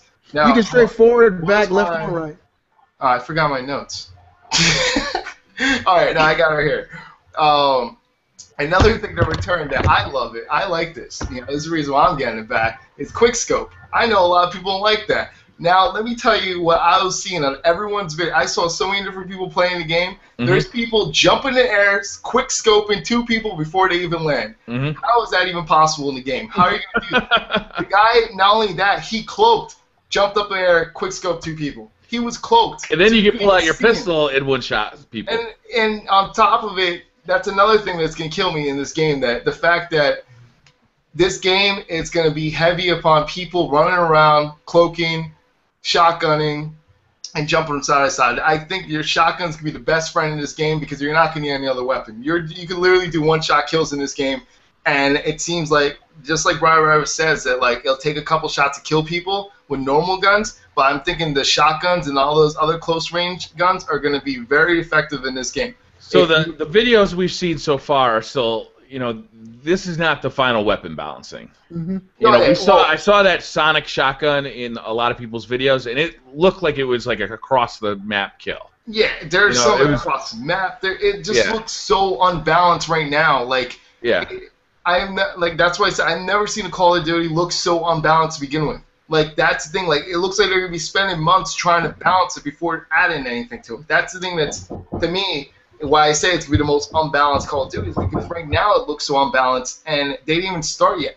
They only have, like, not to mention the weapons you could get in the game where it drops. Like, I saw your video, BriarRabbit, like, those drops, when it drops, you could get, like, a certain weapon no one else could get that could be overpowered or whatever. Yeah, I have a problem with that, is that I don't like that. There's so many features in this game that's just written all over that it's going to be so unbalanced. You're going to get people that are going to find ways to get drops that are not supposed to get, and they get it anyway. And then they're going to have a weapon that no one else could get that you can't even imitate. It's a lot of stuff, man. I agree with you, but see, the thing is, they've been working on this game and really fine-tuning it now for almost 3 years. So I'm thinking that they've already heard these arguments and seen these arguments, and by the time the game comes out, it'll be playable, and a lot of people have a lot of fun. That's what scares me, because it's not balanced now. From everyone's playing it. It's so unbalanced now as we speak. I'm talking about, this is people that are invited. There's YouTubers invited. There's people, like, for marketing. There's people all over that are invited, and they got to play. There's so many different footage online if you see them play. Like, there's footage. This is the actual game that they're planning to release is what it is. They're going to tune it and tweak it, but that's a lot of tweaking to do, because if they have as much weapons they say they do, that's a lot of work to do. Yeah. So the weapons are going to, there's going to be a base weapon. Like, let's say you want to use the AK-12. You can get a supply drop that may have another version of the AK-12 in it that maybe it automatically includes a silencer that you can't take off, or a drum magazine that you can't take off, and it may have slightly different stats than the standard AK-12, right, that anybody could use. The problem here is that the only way you can get that weapon is through a random supply drop. There's no way you can earn that weapon or create it yourself, which I think is a problem, because if that weapon turns out to be overpowered, you got a real problem here, because only certain players are going to have access to it. And then what if they decide to make it like, hey, you can buy supply drops for $5? Then all of a sudden it becomes a pay-to-win game. And that's a bummer. I just feel like they could have prevented that easily by not letting guns be dropped. Everything else, different material, different clothing, different cool things, maybe. Camo. Your gun might be decorated a certain way, maybe that, but don't do a special gun. Like, it just bugged me out when I heard that. I'm like, this is sounding not too balanced whatsoever. Yeah, that's going to be a problem. Go ahead. I got a question for you guys. When I first started watching the multiplayer, the reveal, I was really excited about it. And at the end of the reveal, after the whole thing went off, I felt like I watched the real version of Titanfall. Did you guys see any comparisons between the two games? I can see the comparison, but I don't agree with it, because Titanfall was much more about like that parkour and wall running and kind of this very huge maps with multiple buildings. The Call of Duty Advanced Warfare looks like it's going to be a smaller experience, smaller maps. I mean, the maps have to be big enough to use the jumps and the boosts on, but it looks like it's going to be a much more focused experience. Like the space elevator stage is level on top of level, and all you're doing is double jumping the whole time. I think some of those levels are really big, but what I mean by that is the game was very fast-paced and very kinetic, and it just felt like Titanfall, the same angles, the jumping, and but then again, it felt complete. Like, you get all this extra stuff, all these weapons, all this customization, and I'm sure on some level the developers over at Titanfall are looking at this game and saying, "Damn, we should have done it more like this." Is what I mean. They would have needed more time. I think. If you compare it though, it is similar in a way. Like they took a lot of ideas from it, and like you could definitely tell, like when they jump, the double jump, but like the Titanfall, has like their wall running and stuff like that, like you parkour elements. This has wall jump, so like you bounce off the wall, you could jump off the wall really quickly and get back. There's also a spot where in Titanfall that you could hang on the wall, like you could hang on the wall. You could do a similar move on Call of Duty that they're showing on IGN, that you could do a wall hang to get someone from a certain angle of the wall. They have the big mech suits too. Yeah, they have another suit. I think that's a kill streak, right? Is that right? Yeah. That's a certain kill streak. Apparently, you can snipe guys out of that. You can headshot guys out of that. Oh shit! It's a lot of different things you can do for them, which is it's cool. But I don't know. Like a lot of people are saying it too. Like these people play all the time. Like I don't know. Like I saw like people on IGN, a lot of people that play Call of Duty a lot. Like they're saying that it seems to have balance issues right now, and I've seen it. You can clearly see it right now. It definitely has balance issues. I hope that they move quickly. The only thing is, like, the weird thing, it's not a good thing when it's unbalanced, and you're not really talking about the weapons itself being unbalanced. That's the thing that's kind of scary. We're not even getting into the weapons yet. Usually that's what they take time fixing, trying to make sure the weapons are balanced. We're talking about the features in the game that's not the weapons. So that's what's scary about it. Do you know what I mean? That's what I meant about, like, I don't know what they're going to do now, because the features that they added combined, you're going to see how people are going to use them combined to get an advantage. There will be like holy trinities where you're going to have like certain combinations that are just going to make you so much faster than everybody else that... Yeah, and don't forget, we're talking about people with basic controllers, and what about people with scuff controllers or things that are customized? Scuff controller is going to be huge on this game. That's what I was saying. Like, there's so many things you could do in this game already. Imagine when you have a controller souped up to do it. So that's the thing that I'm talking about, that you're not even talking about weapons yet. And one of the boost functions is that you actually have to hit the down arrow on the control pad, right? Really? Yeah, so you have to remove your thumb from the movement stick and actually hit that button. So if you map that to a paddle, like think of the advantage there. Dude, when they said that, I think Alfredo said at IGN, I started I'm like, oh my god, that means someone's either going to customize themselves or buy controllers customized, because the way they try to balance it, it's making it awkward for you to do it, but it's not going to be awkward if you program it to do it. Right, you'd be like, and then now the score streaks are also customizable, so there's going to be definitely balance issues in there. Like, yeah, you can. When I saw that with the turret gun, and then they took away just the regular bullets and added bombs. And then he added another customization which allowed him to pick up the turret and run around the stage with the turret shooting bombs. Yeah. Holy shit! And Danger Close is in this game. Yeah. So you'll be able to up the efficiency of your explosives. And on top of that, certain kill streaks which allow you to jump into like helicopters or planes and shoot at the map. Your teammates can actually jump in there with you and join you and take out the rest of the team. That's a cool feature. Yeah. I think that's cool, because I don't think it'll be that effective. I think they'll be like spotting people for you or stuff like that. But what it does is it gives people who don't have the ability to get those score streaks themselves the ability to actually get into them and experience it for like there's a lot of people that never used a chopper gunner in Black Ops 1. They were never got a score streak that big. So that piece of the game is just inaccessible to them.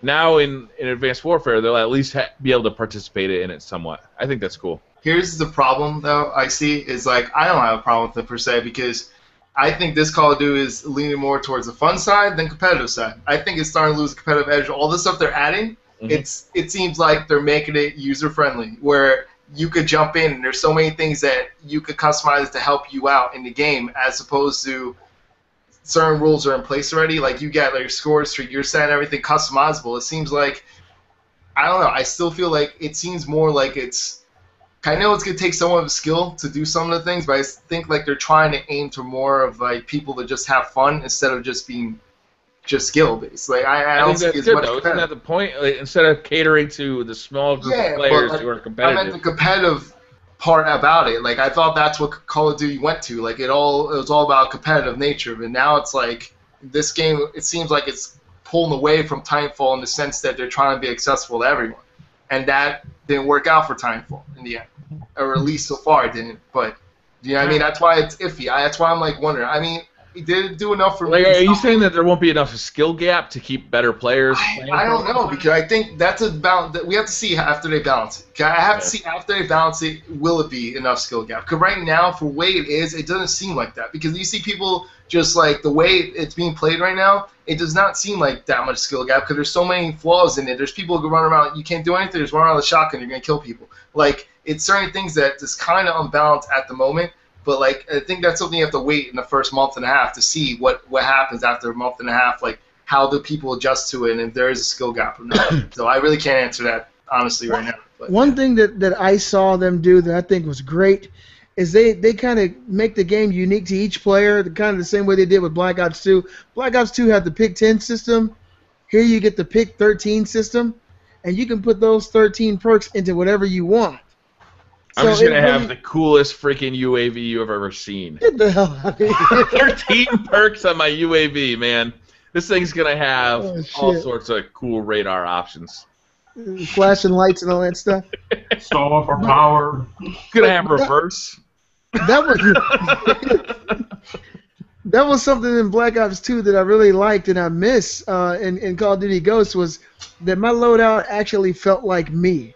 And I felt like my loadout was tailored to me, and sometimes Kate and I would switch loadouts. Yeah. And I look at her and say, how the hell can you play this? And she felt like that was her own identity, playing Call of Duty Black Ops 2. And so the fact that you got the pick 13 system is going to bring that back, and I think it'll make it better for everybody as well. I like the Ghost system better. I think it's more customizable, and the perks in it don't seem as overpowered. Like in Black Ops 2, lightweight, what was it? Focus. Yeah, there was like 3 perks that everybody used. Lightweight was a must. Everybody used lightweight in Black Ops 2 because it gave you such an advantage over everybody else. Like, you had to use lightweight in that game. And I feel like in Ghost there's more customizability in there. To each his own, I guess. Yeah. Mm-hmm. Not that I'm not bashing Black Ops 2. I love Black Ops 2, but I know what you're saying. I actually prefer the Ghost systems. There's more customizability. What the hell is this? I'm sorry. You don't Pornhub, not No. Enrique actually sent me a video. Or he tweeted me a video of Call of Duty Advanced Warfare. Someone threw like a flash grenade, it looked like, and a flash grenade curved around the corner, and it went around and bended over, and it came into the room. Scanning grenade? I'm dead serious. Like, they got them. Dude, it's totally awesome. Share it with me, Enrique. I want to see that. Yeah. Dude, that thing is so awesome, man. And he highlighted the exact area where it happened in the video. So, wow, I don't know.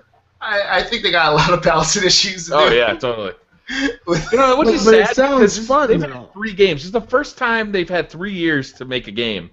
And we're still looking at this stuff. That's kind of sad to me. Hopefully we get this stuff worked out. I think because the fact that they got like a chart, they're like, let's add this, let's add this, let's add this, and not realize that the more you add, the more you got to figure out about balancing, because they usually takes them a while. Like, I saw your video, Briar, and like you explained that it takes a while for them to balance, and normally with a certain amount of weapons, and now they add a whole bunch more weapons, and now you got to worry about them balancing it there. Like, they're still making changes to Call of Duty Ghost balancing weapons. It's like, I just don't understand why they're making it this hard for us. I understand that you did ideas, but I feel like some of the features were added later on. Like, we have to be able to double jump and stuff like that. I'm pretty sure when Titanfall came out, I don't know this was planned to have the double jump and floating and all that stuff. It can't be that late because they had to design all those multiplayer levels around it. I have a feeling that they're like, they decide, let's because you gotta keep in mind they must have got word about this before.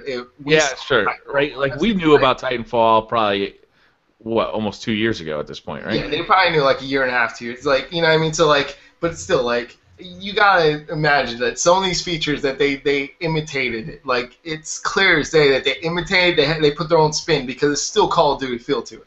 You know, there's still a reason why you want to stay on the ground as opposed to jumping. Jumping is more of a defense mechanism than it is an attack plan. You know, like, you want to... boost jumping is going to be nasty, though. Yeah. I'm sorry, the boost strafing. Yeah. If you get good at that, you're going to be hard to kill. Yeah. Oh, yeah. It just seems like it's going to be a lot of fun. Your controller gets good at it. Oh, If you've got a scuff controller, you're going to be hard to kill. Dude, just wait till I get that quick scope, Briar. That's why I'm coming back. You got me back because of quick scope. I'm gonna be quick scoping everyone. They're gonna be pissed. This is gonna be a really awkward time for everybody. These next few months because you got Destiny, you got Call of Duty. How are you gonna weigh those two? I mean. Well, I got 2 months to play Destiny, and then Call of Duty comes out, and I'll play that for a couple months. I definitely got to get good at it before Christmas, and then beat the snot out of all the Christmas noobs, and then, and then Evolve comes out after that. Well, you got Destiny, and then you got about 20 games in between that, and then you got Call of Duty. So you got 20 games before that. There are some games that are coming out in October still that look really good to me. Yeah, so that's why I feel like it's not fair to my savings account, but it has to be done. I have to buy these games. Shit. You think that's bad? It's not fair to my kids' Christmas. Here, I get you a used copy of Destiny. Yep. And a candy apple. Basically, what you do is you buy the games you want now, and then you give it to them and say, open, it's open. You get to open your Christmas present now. It's only September, just open it. Destiny, oh, let's play it. And then you just put it in there and play it. All right, bedtime. See ya. Get the hell out of here.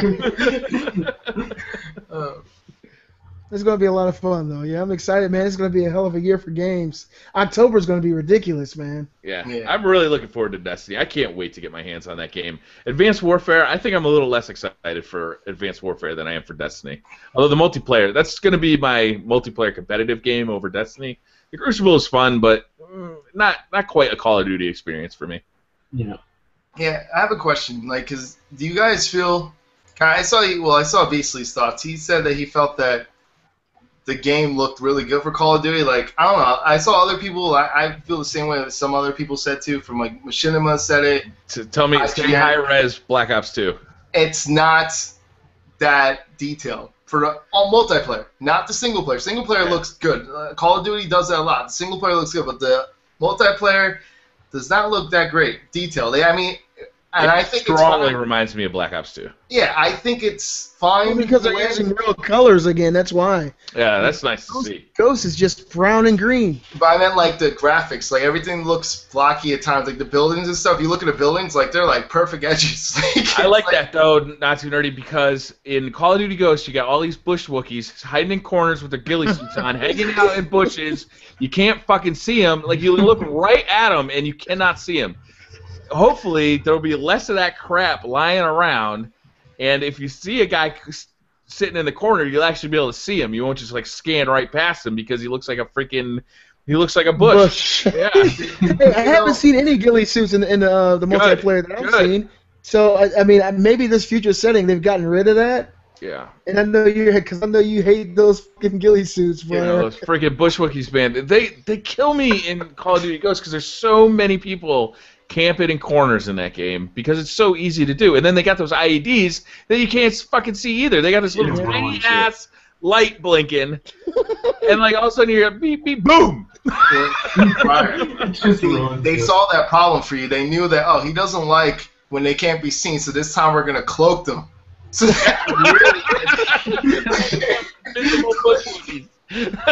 why do you need those suits when they can't see you anyway? Yeah. You're dressed up like a Cher running around this thing, and then just cloak when you need it. The thing is, I'm not wowed by the graphics, but the thing is, I feel like they did the right move, that it doesn't matter about the graphics at this point. You want the speed, and it looks definitely looks fast-paced. It looks faster than most Call of Duties. I don't remember the last time I've seen Call of Duty this fast-paced. I don't know if you noticed that. I just thought it seemed more fast-paced. That's why I made that comment about the netcode. Is the netcode has got to be spot on, because in Black Ops 2 it was not, and those characters were the fastest characters we were seeing in a Call of Duty, and that you got people literally shooting around corners and stuff like that, based on who was lagging where. So this is going to amplify that problem, because now you got 360 degrees of movement. You're going to be boosting sideways faster than anybody's ever run. And if the netcode's no good, you're going to get shot, and then you're never ever going to see anybody. Yeah, you're just going to fall to the ground. No, I mean like because the netcode can't keep up with the player movement, is that there's going to be somebody shooting at you and you haven't even seen them, and they've been staring at you for half a second. You just fall to the ground. You won't know what happened. Yeah, I saw what you said. You'll fall through the ground. No, Yeah, fall to absolutely, the ground. absolutely. I mean, you'll just die and you'll never know what happened until you see the kill cam. You'll be like, I never saw that on my screen. Well, hopefully they can, do something similar to the netcode used in Ghosts. I haven't had any of those issues in Ghosts, so it's better. They're learning on the PlayStation 4. On the Xbox One, I still have. It might be because there's fewer players on the Xbox One, but yeah, on PlayStation 4, that netcode is solid. The hit detection is good too. But Beastly, as soon as they show the multiplayer, the first thing I said is, new engine, huh? I started going like, it looks pretty damn similar to the last one. It looks like Black Ops 2 to me. Yeah. It looks pristine. It looks like a very pristine environment. I thought that the attention to detail was pretty good. I only saw 2 multiplayer gameplays, so I didn't pause it and do frame by frame. But from what I saw, it looked pretty interesting. The graphics look good enough for me for a Call of Duty game. I don't know how much better they're going to be than like Call of Duty Ghosts, because of course the environments are different. But from what I saw, it looked really good. It looked pretty high res, and it was fast, and I think it looks fine for a Call of Duty game. Yeah. So after all the excitement of the multiplayer, the next day, so they did the multiplayer announcement at Gamescom on Monday night, and then the next day, I think at Microsoft's press conference, they did another single-player demo. Good fucking lord, these people can't demo a game. God damn, it looks so boring. They made the game look so slow-paced. He's like waiting behind a car. He pops up, one. He's trying to move as smooth as possible. like he's trying to sneak past his parents in the middle of the night to get out of the house. What is he doing? Like, he made it look like, it's just funny, like, that you can make a game look like a completely different game just by going so slow. Like, I was just shocked. I couldn't believe I was watching a Call of Duty game. Like, when I saw the trailer for it. Yeah, that was a terrible demo. They did the same thing for the E3 demo. It was terribly slow. And clearly they have God mode on because the guy never takes any damage, so you never get a sense of danger either. Oh, it's a bad demo. Bad demo. Bad demo. There was another game that they showed at Gamescom, guys, that I want to get you guys' take on this. I don't know if you guys saw it. It's called, I got it here, Until Dawn. For the PlayStation. Like a Evil Dead kind of thing. Yeah, it has Hayden Panettiere in it from Heroes, and I love the first season of Heroes. Save the cheerleader. Save the cheerleader. Dude, I thought my headphones were bugging out. Like, what the? Dude, back in smile mode. You see, not too nervous smiling. But yeah, this game Until Dawn, it looks really interesting. It's using the Killzone Shadowfall engine, so it's gonna have some really nice environments. When I watched this, I felt like I was watching maybe like a teen horror flick. Yeah. Scream or something. I don't know what it's going to be. If it's going to be supernatural or Cabin in the Woods. Yeah, it's a Cabin in the Woods type of situation. Did you guys see it? Yeah. Yeah, I don't like horror games, but I mean, it looked like it was a cool game. Well, we'll see. Usually, when celebrities get involved, it's usually a flop. But who knows? Now they're trying to make a difference. Now Kevin Spacey, who knows? Hayden Panettiere might actually make something good. A video game. Come on, Bruce Willis in Apocalypse. That game was hot. I mean, Wing Commander. Norman's announced. I mean, that wins. I'm sorry, but Daryl in the game. Oh, you gotta give him a crossbow. You're good to go. Oh, that would be awesome. The only thing, that's the thing though, it's kind of sucks though. Like I saw on the forum, someone said that they're like, but think about it. If you're playing as Norman, are you really gonna be scared? No. Although I got to play as Norman in the Walking Dead video game that he was in, and that was scary. That was a terrible game. The game experience sucked in that game. Yeah, I was so damn happy to buy that game too. Oh man. Well, what are we talking about? I forgot. We started talking about Norman. We were talking about Until Dawn or whatever. Oh, right, game. yeah. Cabin I in the don't Woods. like horror games that much, but that game did look interesting. It definitely captured that kind of... What do you guys said? Cabin in the Wood. Evil Dead is what came to my mind. Just kind of like that group of teenagers getting slaughtered one by one. Like a Halloween Jason type thing. Yeah. It looked like it was campy and fun. You don't really get to see what the enemies are. Are they like kind of rednecks or something? Yeah, I felt like it was like the movie The Strangers. There's somebody coming in there and dragging off, killing the kids and dragging them off someplace to, to dismember their bodies. It looks interesting. Maybe it'll be a Tucker and Dale vs. Evil tie-in. Because that game needs a video game bad, or that The thing is, video game this bad. game, it says it was supposed to come out in 2012, or it was introduced in 2012. Uh-huh. And it's introduced for the PS3 for PlayStation Move, and then they completely changed. They went back and redid the whole idea for Really? PlayStation 4 without the Move. Well, the graphics don't look like PS3 graphics. Yeah, I think they redid it. Like they went back and they introduced it at New York Comic Con in 2012. Oh, okay. Yeah, They showed some. any of that DNA. They didn't show any Halo 5. I don't think. I think they talked about with the beta. Yeah, they did. They showed a little bit. They showed actual Yeah, gameplay.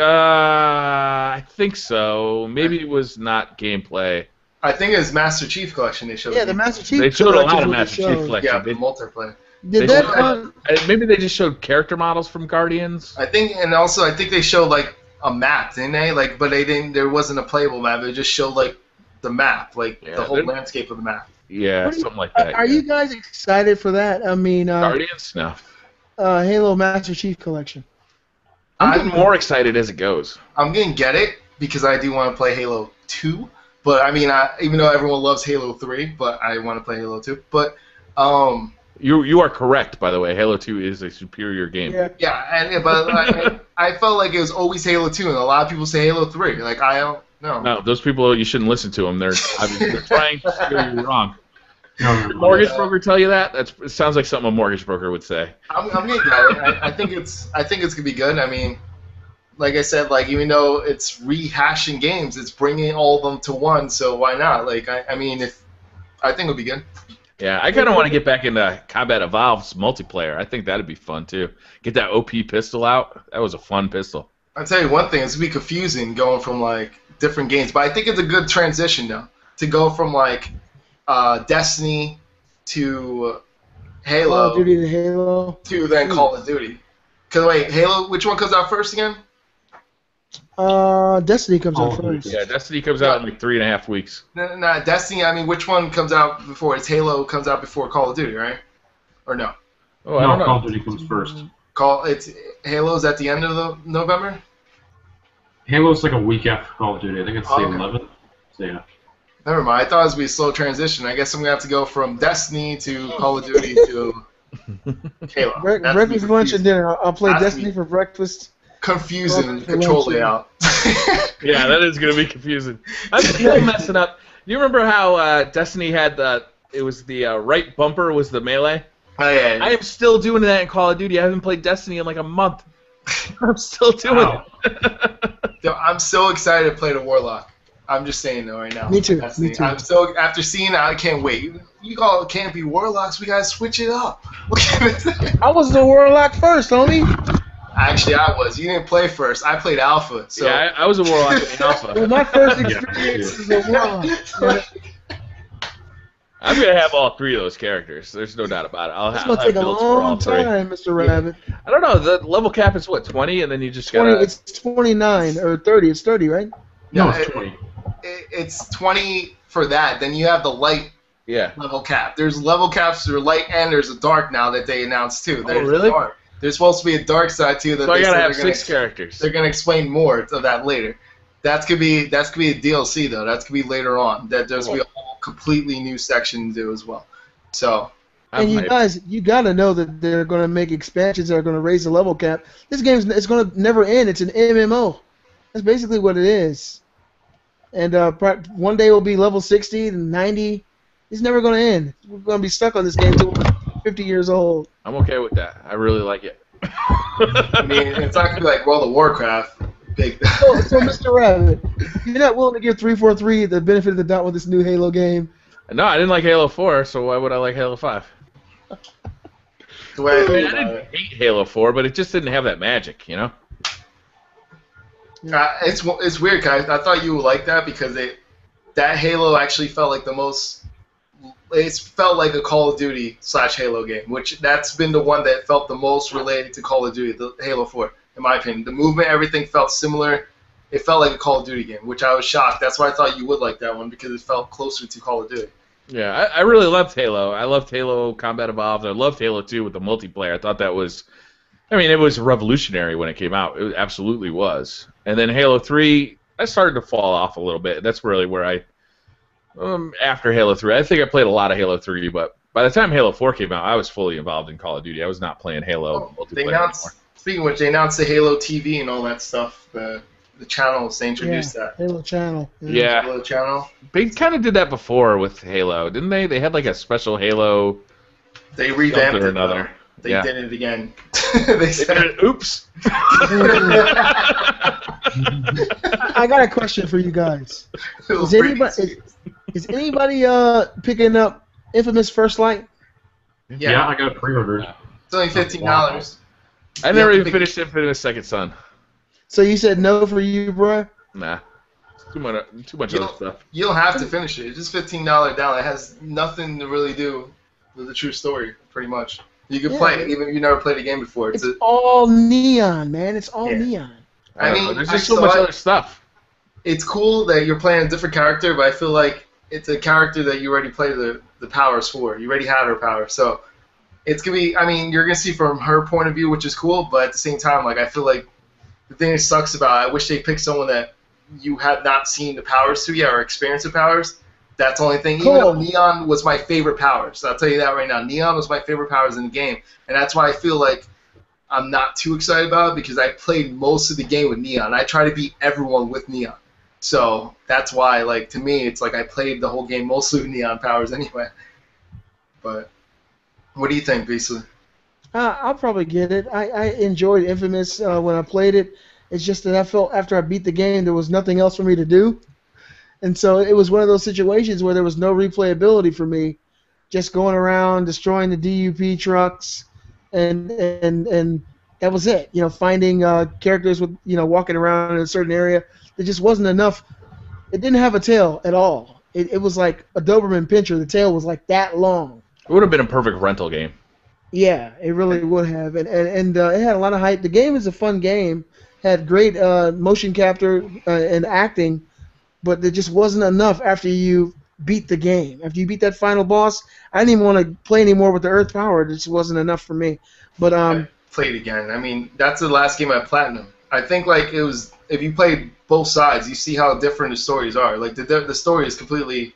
It does separate from each other. I didn't beat it twice because my wife beat the bad side. I beat the good side. So we were there in tandem, experiencing them both. I've seen both sides, but to me, there just wasn't enough real change. You did the same things in different ways. Yeah. You know? But I mean, like, if you look at it, though, that's like, I think I took, 20-something hours to beat the whole game completely, like, to platinum it. So, I mean, that's pretty good. It's their money's worth. Like, yeah, that's pretty good. Yeah, I don't regret the purchase at all. I mean, it's still an awesome game. If I ever want to just jump in it and go kick some ass, some bad guys, I'll do it. But it just isn't enough to warrant my attention right now. I think that's... That's what happens when there's no multiplayer, right? Like, once there's no multiplayer in the game, like, once you're done the story, then it's pretty much like, what else can you do with this game? Right. It's like at the end of Grand Theft Auto, when you beat the game, what do? You drive around causing trouble, running over hookers, doing cheat codes, and bringing 5 stars upon yourself until you get another game. There's nothing else Sounds to do. like a Tuesday night to me, man. Woo!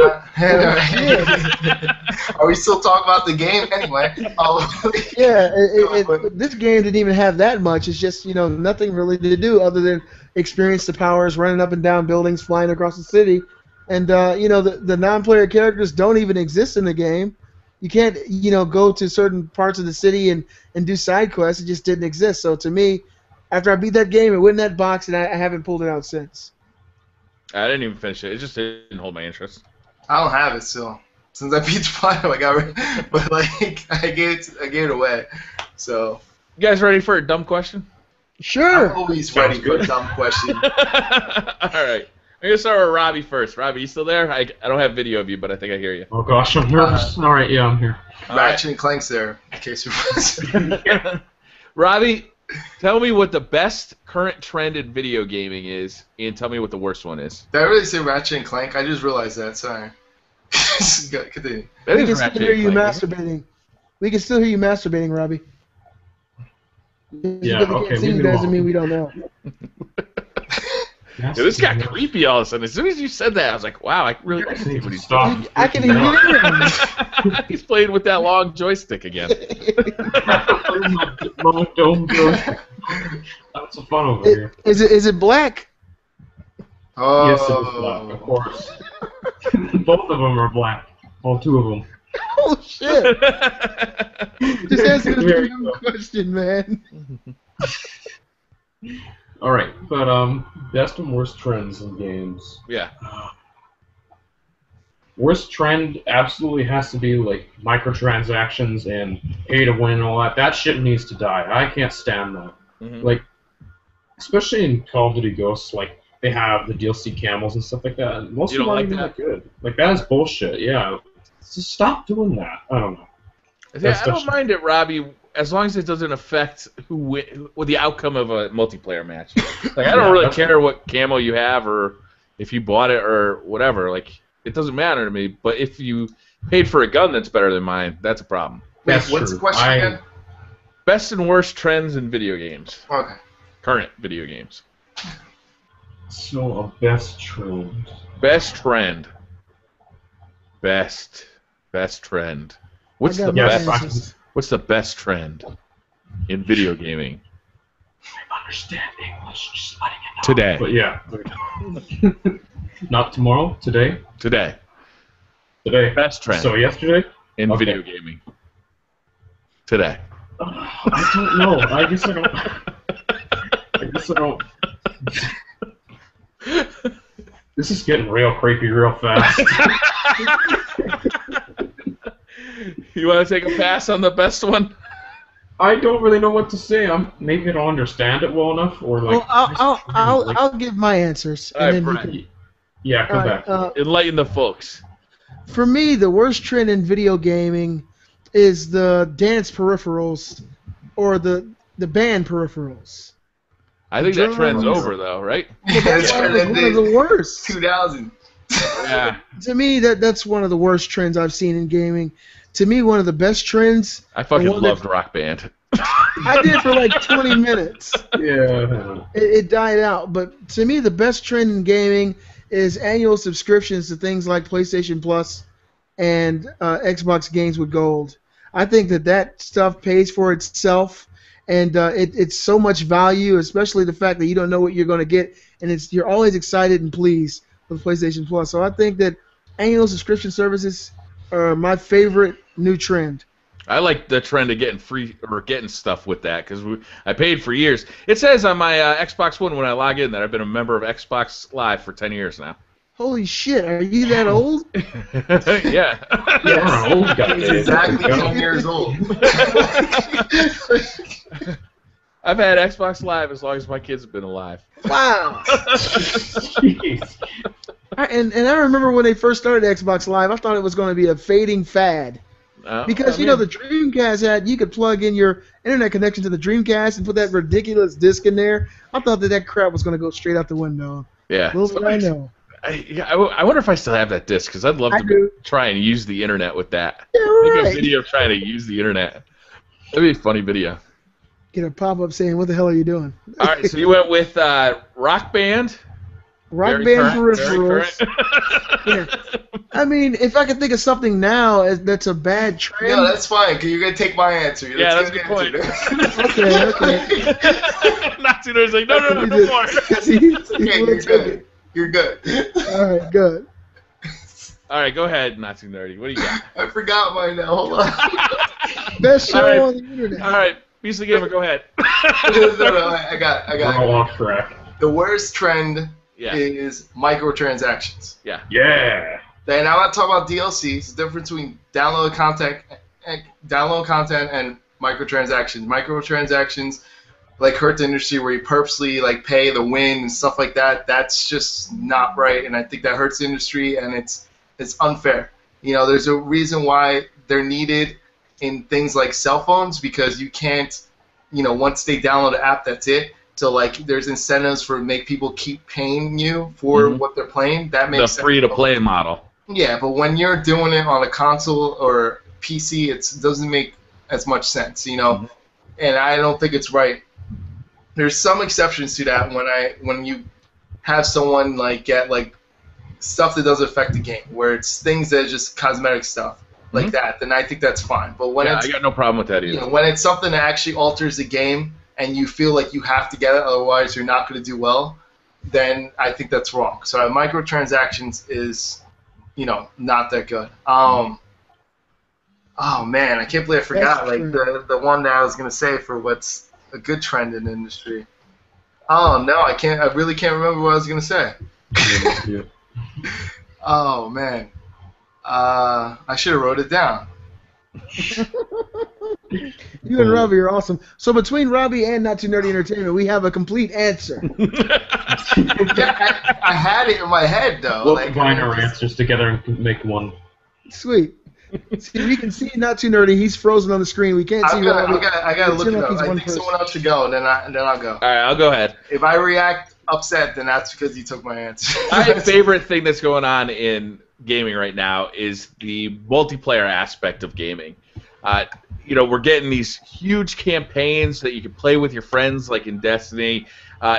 So many great multiplayer games like Battlefield 4 and Call of Duty. Like, it is, the consoles seem to be just designed around, you know, playing with your friends. You know, Sony even announced a new feature to help you find your friends. You know, like, that is a cool feature in System Software 2.0, to actually help you find people to play with, because it's going to be such an important part of these games in the future. And that's my favorite part, being able to play with friends in a real way. You know, you've always been able to play couch multiplayer, but now you can play, you know, with 6 friends over the internet, and like really you're communicating with you know, the headsets, and I think that's awesome. I think it's really fun. It makes gaming a lot more fun. Agreed. The worst one is the fact that I have to buy a $60 game, and then I buy a $60 season pass, and then I still have to pay money for that fucking camo. I want that goddamn camo, but I don't want to spend more than $120 for it. His worst trends centered around Call of Duty. It's funny too, because they used to give you all that shit for free. Now they charge you double what they used to charge for the game, and they still charge more for the DLC. Because they know you'll pay for it. They do, and I do, because, and you know why I pay for it is because I'm making all these videos of Call of Duty. Like, well, I feel like I want to change it up a little bit, so you're not staring at the exact same goddamn gun. You can play some Last of Us, BriarRabbit, but your last video kind of explained why you don't play well with others.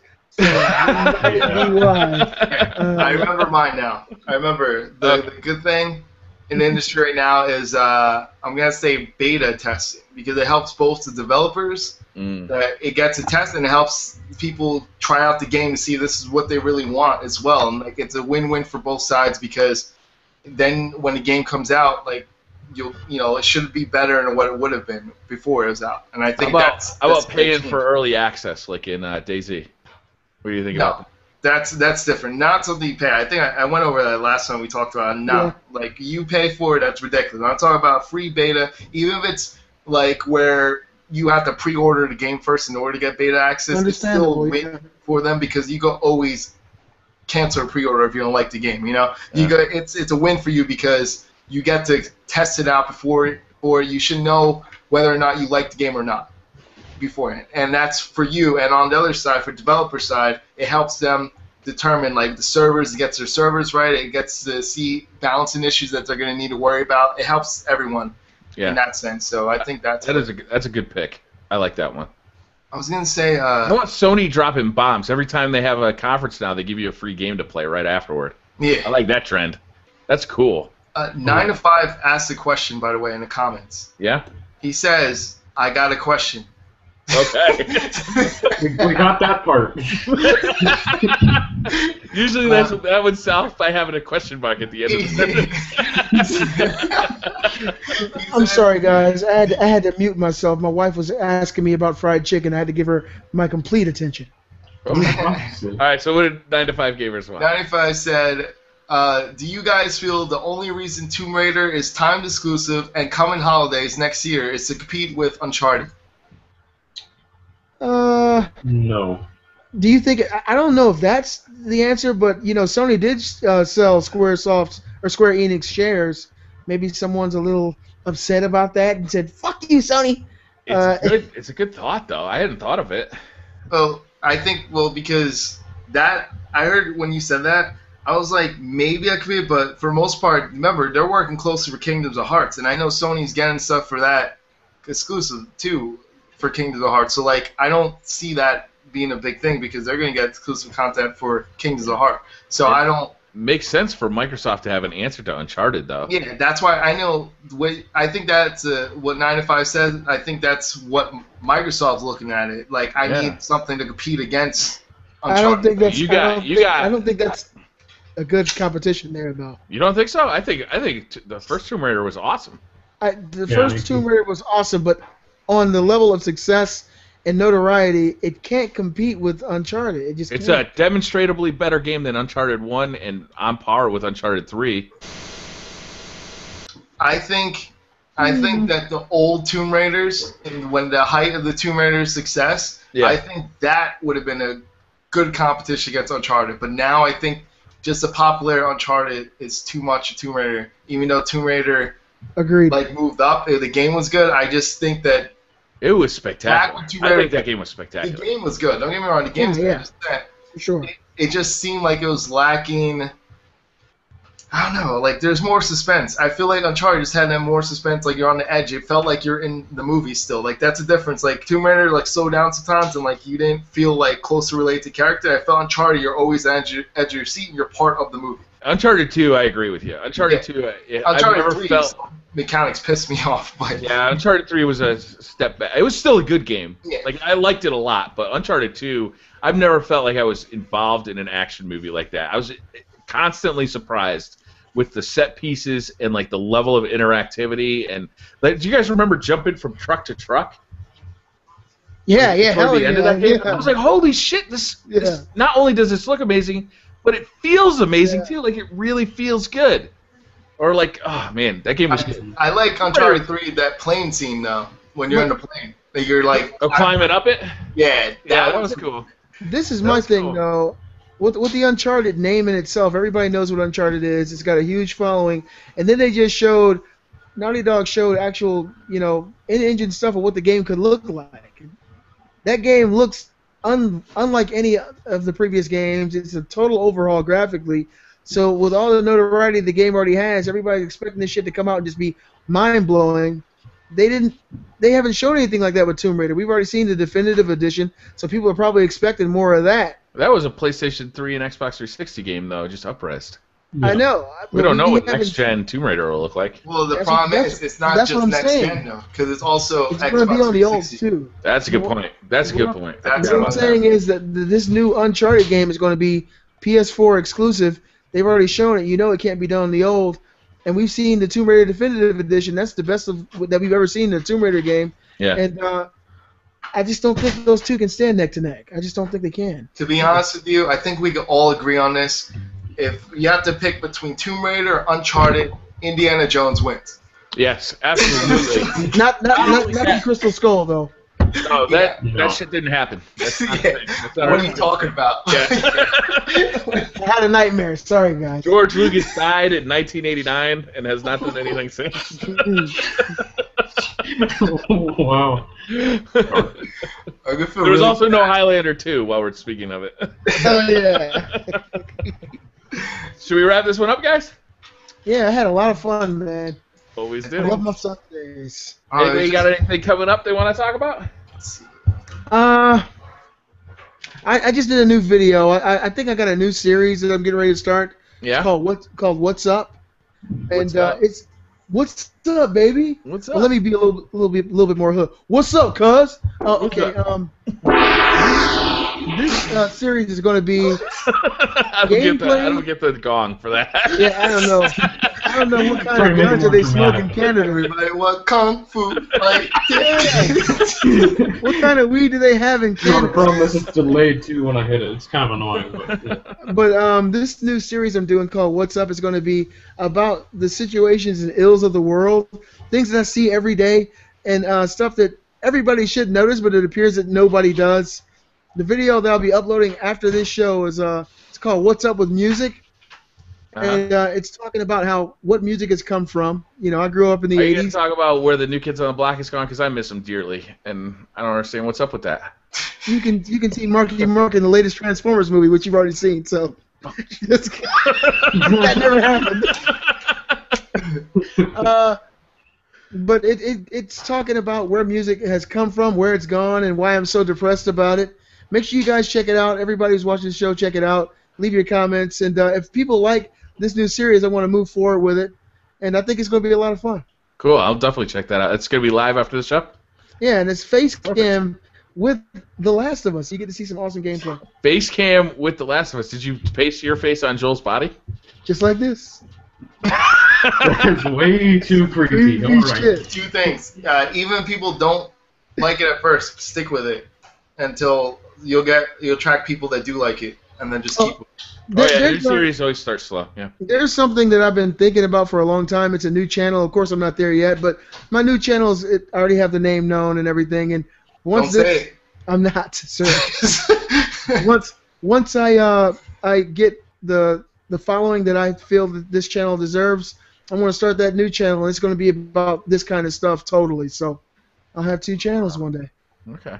I've toyed with that idea every once in a while, like starting a second channel that just does Let's Plays. Yeah. But Just for the I don't people who know. I've like never that. had people complaining about it that I put Let's Plays on my main channel. So I thought about that today. I was like, maybe I should just start my new channel today. I got some time. And I was like, well, I'm still a new YouTuber. I'm trying to grow. Maybe I'll just attract those people with these videos. And then once I grow a little bit, then I can expand to the other channels. So that's what I'm going to do. I hope you guys like it. pain in the ass to like log into multiple Google accounts too. I know. I got two. Now when they're all linked together, Google makes it so easy. Everything's linked to each other. Oh yeah. It's like, you When have I no think choice. Google, I think easy.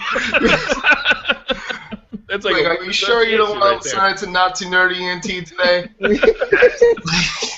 Are you really sure? Yes, Google. What are you guys up to? Not Too Nerdy. What are you up to this week? I'm going to, once again, well, right after this video, I'm going to be having a vlog that's talk about something that we talked about today, which is exclusive, the meaning of exclusive, and like the problem I see in the industry right now. And a lot of it was on Microsoft's side, but also Sony in the past has done that too, and I think it's a time for them to stop doing that and to be very clear to the consumer. I'm sick of all these Amiga exclusive bullshit lies. Yeah. Yeah, I mean, just the lies. Like, if you just come out and say, console exclusive, whatever, just say what it is. It's not going to hurt your sales. You're being honest, and just do it. Like, but anyway. The thing is, Not Too Nerdy, not being clear about it can only hurt you. Not being clear and concise about what you're doing can only hurt you because it'll piss off the consumer. Yeah. And, yeah, so I'm also going to do another video game pickups tomorrow. I'm finishing off my friend's pickups finally. It's all the Sega Genesis games that he gave me. On top of that, I got... Check in the Forever Man? Yeah. You have that? Seriously? No. Dude, I got some pretty good games, but the thing is, it's funny because there's a game I talked about last week that I said it would be pretty cool if I found it, and I found it at a Goodwill this week. When I'd never been to like a Goodwill to do that before, and I found it right away. I didn't even know they had video games at Goodwill. Yeah, they do, and like they don't know how to price things there, so it was I'm cool. going to the Goodwill. And Gage, you're getting some new school clothes.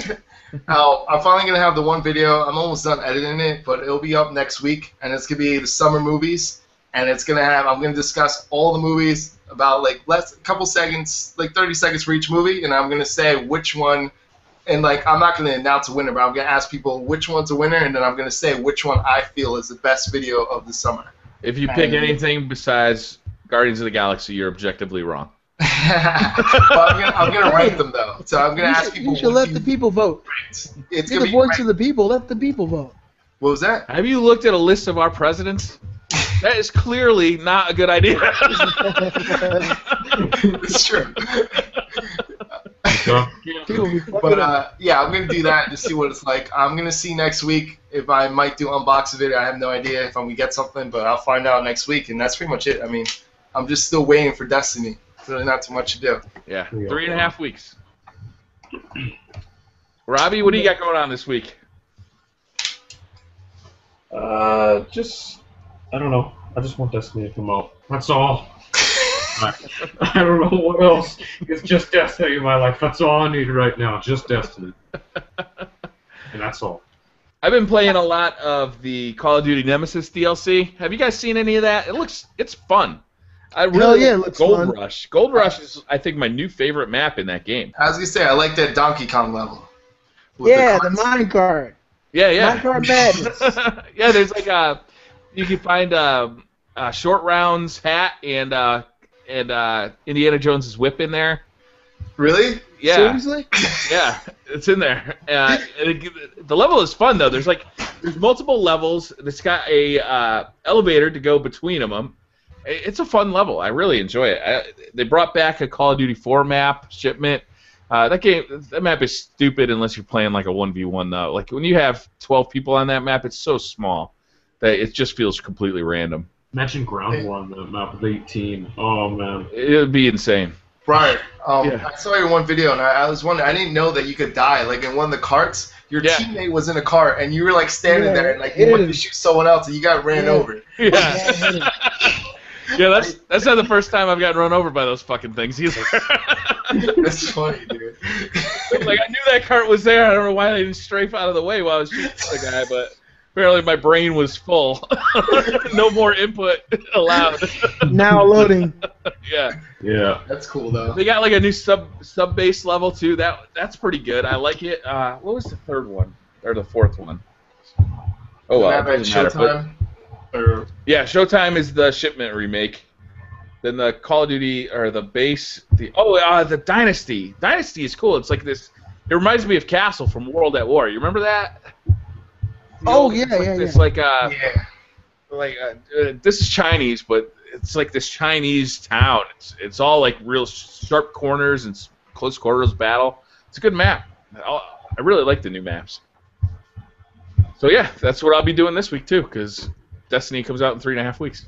Hey, I want to say to everybody watching, we really do appreciate all you guys tuning in and checking out the Beastly Thoughts.